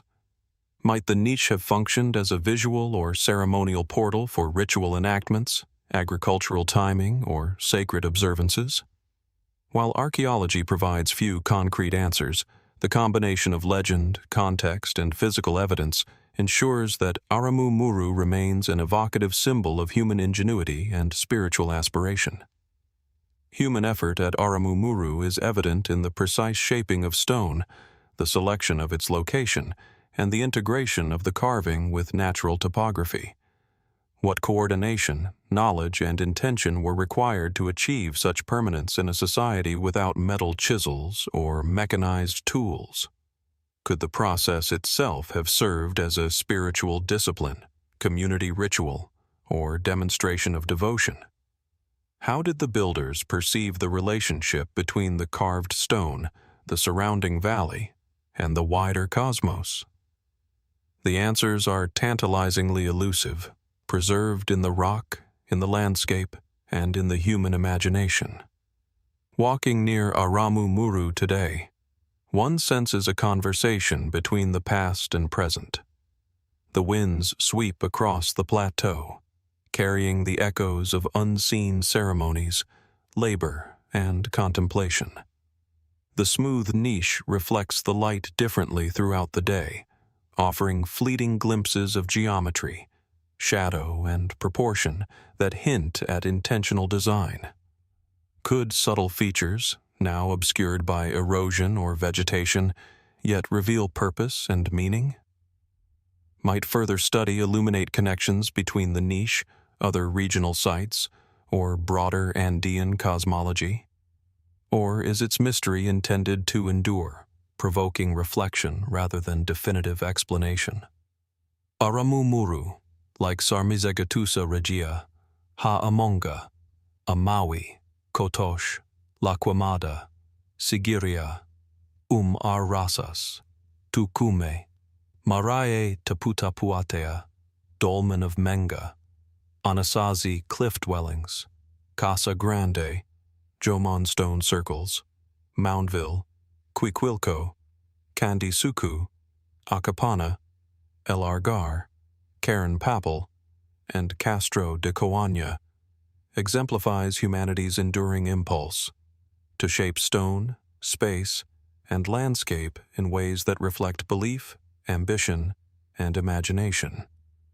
Across continents and centuries, humans have erected monuments that endure physically while preserving mystery conceptually, offering glimpses of cultural complexity while withholding complete understanding. Each site embodies both evidence and enigma, inviting observation, reflection, and wonder. As twilight descends over the highlands of southern Peru, the Aramu Muru niche is bathed in a soft, ethereal glow. Shadows deepen in the carved recess, accentuating its geometry and amplifying its mystery. One can almost imagine the ceremonial footsteps of ancient visitors, the placement of offerings, and the silent contemplation of those who approached this gate. How much remains hidden in plain sight, encoded in proportions, angles, or subtle alignments? Could undiscovered elements, either natural or constructed, yet reveal further insight into the spiritual and cultural life of the people who carved it? Aramu Muru endures as both monument and enigma, an invitation to ponder the unknown, and a testament to humanity's timeless fascination with the intersection of the earthly and the divine. From the enigmatic cliffs of Aramu Muru in southern Peru, our journey winds further into the verdant Andean foothills, across valleys thick with mist and ancient forest, to a site that has long captured both scholarly attention and local reverence. Samaipata Rock, also known as El Fuerte de Samaipata, perched high in the foothills of Bolivia's Santa Cruz department. Rising over 1,600 meters above sea level, the rock dominates its surroundings with an immense, flattened sandstone plateau, polished and sculpted over centuries. At first glance, it is a natural formation, yet a closer look reveals a labyrinth of carved channels, terraces, niches, and geometric shapes etched into the stone's surface. a canvas of human ambition and spiritual intent that continues to defy complete understanding. Samaipata Rock's origins are layered and complex, reflecting multiple phases of occupation and cultural influence. Archaeological evidence suggests initial use by the Chain people, a pre-Inca culture, followed by modification and expansion under the Inca Empire in the late 15th and early 16th centuries. The site served both ceremonial and defensive purposes, though the exact nature of rituals performed here remains mysterious. The monumental scale of the rock, combined with its intricate carvings and terraces, points to a deep integration of natural landscape and human design. Could the builders have perceived the rock as a sacred bridge between the earth and the sky, a place where ritual, astronomy, and social authority converged? The carvings themselves are remarkable in both detail and scope. Channels and grooves crisscross the surface, some of which appear to function as drainage or water conduits, yet others form geometric patterns that resist simple explanation. Niches carved into the stone suggest altars or places for offerings, while large flattened areas may have served as platforms for ceremonial gatherings. Could some of the arrangements have been intended to mark solar, lunar, or stellar events? Was the site a calendar, a ceremonial stage, a fortress, or all three simultaneously? Archaeologists continue to debate these questions, but the ambiguity of the space seems intentional, inviting observers to consider multiple layers of meaning. Samaipata Rock's location is striking, situated atop a natural promontory with panoramic views of surrounding valleys and distant mountains. The landscape itself may have been integral to its ritual and strategic function. From this vantage point, one can imagine ceremonies visible for miles, signaling political authority, spiritual significance, or astronomical observation. How did the Chain and later Inca populations interpret this convergence of geography, stone, and sky? Were certain features of the rock aligned with cardinal points, solstices, or specific stars? Could the careful shaping of the natural stone surface encode knowledge of time, agricultural cycles, or cosmological principles that has been lost to history? The craftsmanship at Samaipata is extraordinary. Large terraces, carefully leveled and bounded by carved edges, suggest knowledge of weight distribution, erosion control, and long-term durability. The combination of natural and artificial features creates a seamless dialogue between environment and human intention, revealing a sophisticated understanding of stonework, water management, and spatial organization. Could the channels and grooves have served ceremonial functions beyond practicality, carrying offerings, ceremonial fluids, or symbolic representations of rivers and life itself? What social, religious, or cosmological pressures drove such precise labor on this remote rock plateau? Samaipata Rock is often interpreted through the lens of ritual and spiritual practice. Local legend, combined with archaeological observation, suggests that the site was sacred, hosting ceremonies to honor deities, ancestors, or natural forces. Anthropologists speculate that the site's carvings and platforms facilitated ritual processions, sacrificial offerings, and complex ceremonial choreography. Could the precise shapes and alignments of the carvings have been designed to focus spiritual energy, guide participants through symbolic pathways, or evoke the presence of ancestral or divine beings? While definitive evidence remains elusive, the site's design suggests an integration of utility, symbolism, and cosmic awareness, a hallmark of advanced ritual spaces across cultures. Samaipata also poses questions about the technical skills and knowledge of its builders. Transporting materials, leveling terraces, and carving extensive surfaces into solid sandstone in a pre-industrial context required meticulous planning, labor organization, and expertise. Could the work itself have been a ritual, a collective act of devotion or societal cohesion? Were the tools and techniques lost over time, Or is it possible that the site represents knowledge intentionally encoded in stone for successive generations to interpret and adapt? The complexity of the site suggests that its creators understood not only the physical properties of the rock, but also the symbolic and spiritual weight of their labor. Speculative interpretations of Samaipata Rock extend beyond ritual and utility into astronomy and cosmology. Some researchers propose that certain grooves and alignments correspond to the positions of the sun during solstices, or the rising and setting of prominent stars. Others suggest that the site may have functioned as a communal observatory, a place where temporal and spatial knowledge could be taught and preserved. Could the rock's surface, with its combination of natural and artificial features, encode a sophisticated understanding of celestial patterns, agricultural cycles, or spiritual cosmology that connected human society to the rhythms of the heavens?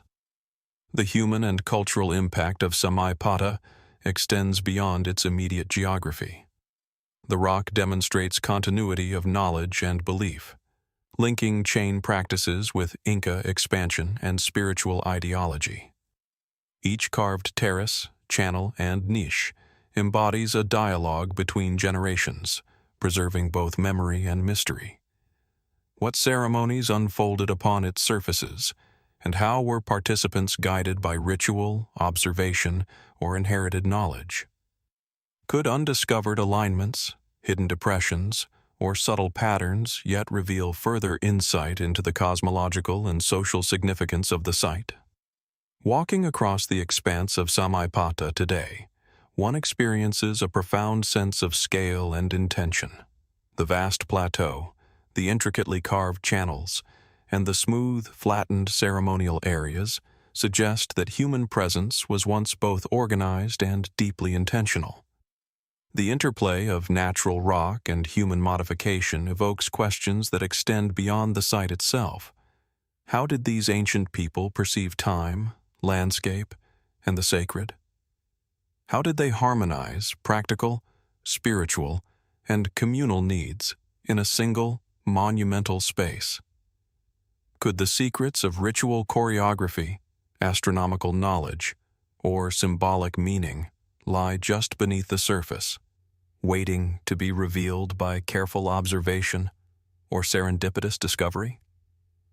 Samaipata Rock, like Aramu Muru, Sarmizegetusa Regia, Ha'amanga a Maui, Kotosh, La Quemada, Sigiriya, ar-Rasas, Túcume, Marae Taputapuatea, Dolmen of Menga, Anasazi cliff dwellings, Casa Grande, Jomon stone circles, Moundville, Cuicuilco, Candi Sukuh, Akapana, Argar, Cairnpapple, and Castro de Coaña exemplifies the enduring human drive to shape the natural world into monumental forms that encode belief, knowledge, and identity.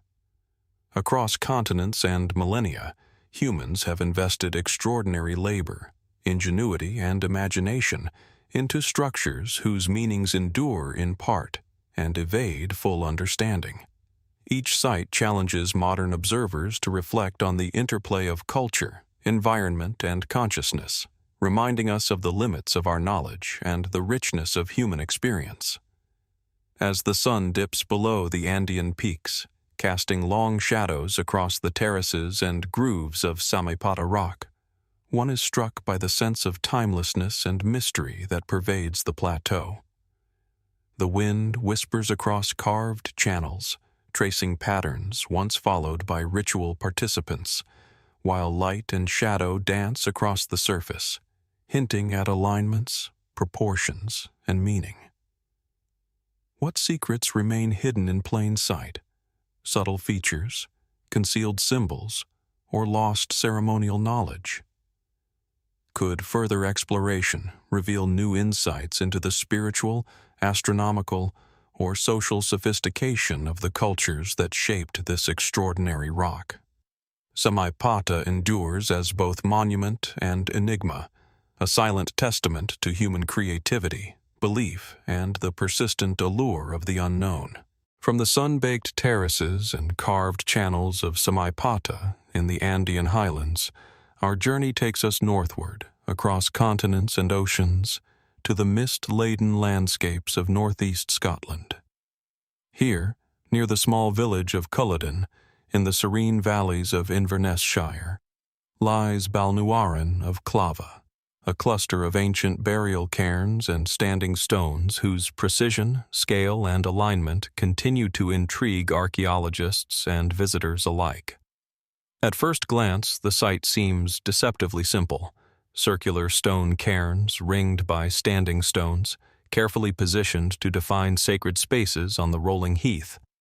Yet a closer look reveals astonishing attention to detail, careful placement of stones, subtle gradations in height, and precise orientation that suggest far more than mere funerary function. The Balnuaran of Clava complex dates to around 4,000 years ago, during the late Neolithic and early Bronze Age. Its construction reflects a sophisticated understanding of landscape, geometry, and ritual. The main cairns are often encircled by smaller ringed stones, with entrances oriented toward the southwest, toward the setting sun at the winter solstice. Could this alignment have served as a marker for solar observation, agricultural timing, or ritual significance? The combination of funerary purpose and celestial reference suggests that the builders sought to harmonize the cycles of life, death, and the cosmos, a philosophical and spiritual vision carved into stone. The cairns themselves are notable not only for their size, but for the care with which their internal chambers were constructed. Each passage and interior chamber is precisely proportioned, with dry stone walls and corbelled roofs, demonstrating advanced technical knowledge for a pre-industrial society. How did Neolithic builders lift and position stones with such precision? What methods allowed them to align entrances with celestial events, while simultaneously creating durable burial chambers meant to endure centuries of weathering? The labor required, and the knowledge implied, reveal a society capable of integrating craftsmanship, observation, and ritual in a seamless whole. The surrounding landscape amplifies the power of Balnuaran of Clava. From the cairn's elevated positions, one can view the undulating hills, forested glens, and distant mountains of the Scottish Highlands. The placement of the stones appears deliberate, integrating natural topography into a spiritual and ceremonial framework. Could the cairns have functioned as focal points for community gatherings, seasonal rituals, or pilgrimage? Might they have served as markers of territorial claims, lineage, or sacred geography? The interplay between natural environment and human construction speaks to a worldview in which the sacred and the mundane are inseparably intertwined. Archaeological study has revealed surprising sophistication in the site's design. The ringed stones surrounding the cairns vary in height and spacing, creating subtle optical effects when viewed from particular vantage points. Some researchers suggest these variations were intended to guide observers' perception, highlighting celestial alignments or emphasizing specific cairns at certain times of the year. Could the visual relationships between stones encode information about astronomy, cosmology, or ritual hierarchy? Was the experience of walking among these stones as important as the physical monuments themselves, creating a choreographed spiritual journey that engaged both body and mind? The Balnuaran of Clava cairns are part of a broader network of similar Neolithic sites throughout Scotland, yet they remain exceptional in their preservation, precision, and apparent purpose. The complex seems designed to endure, both physically and symbolically. How did these communities maintain knowledge across generations, ensuring that alignments, construction methods, and ritual practices were preserved? Could the selection and shaping of stones themselves reflect not only practical considerations, but symbolic meaning, a narrative of life, death, and connection to cosmic cycles? Each cairn, each stone, is both a practical and a philosophical statement, linking the tangible and the intangible. Speculative interpretations of Balnuaran of Clava are as varied as they are compelling. Some researchers emphasize the astronomical significance of the southwest-facing entrances, suggesting that the cairns functioned as solstice observatories, coordinating agricultural or ceremonial calendars. Others highlight the possibility of ritualized movement through the site, perhaps following prescribed patterns that aligned human activity with cosmic cycles. Could subtle features, stone height, spacing, or positioning encode aspects of cosmology or mythology lost to time? Might hidden chambers, undiscovered alignments, or eroded features yet reveal deeper layers of meaning? The craftsmanship of the cairns raises questions about technical knowledge and social organization. Lifting, shaping, and positioning stones, particularly for corbelled chambers or tall ringed stones, required labor coordination, material knowledge, and precise observation. How were these communities able to construct enduring structures without advanced tools or mechanized transport? Was the process itself ritualized, transforming labor into an act of devotion or community cohesion? The evidence suggests that every step, from quarrying stones to positioning them within ceremonial alignment, was purposeful, blending utility, art, and sacred meaning. The human presence at Balnuaran of Clava is palpable even today. Walking among the cairns, one senses the rhythm of past rituals, the passage of bodies through chambers, the placement of offerings, the orientation of eyes toward the horizon, and the silent observation of sun and moon.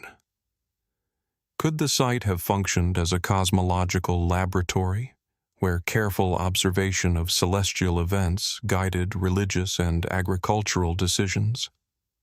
Might the arrangement of stones, subtle visual cues, or hidden features have conveyed knowledge across generations, preserving both cultural and spiritual memory?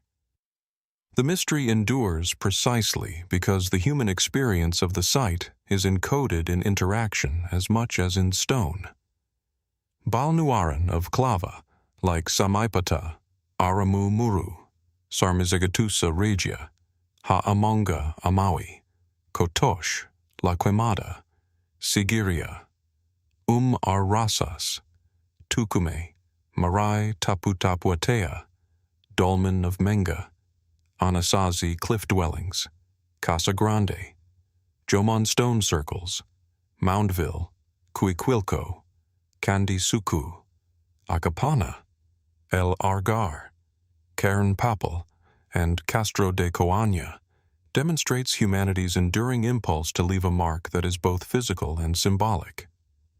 Across continents and millennia, societies have shaped stone, landscape, and architecture to preserve knowledge, assert authority, and express belief. These sites endure as both evidence of human achievement and enigmas resisting final explanation.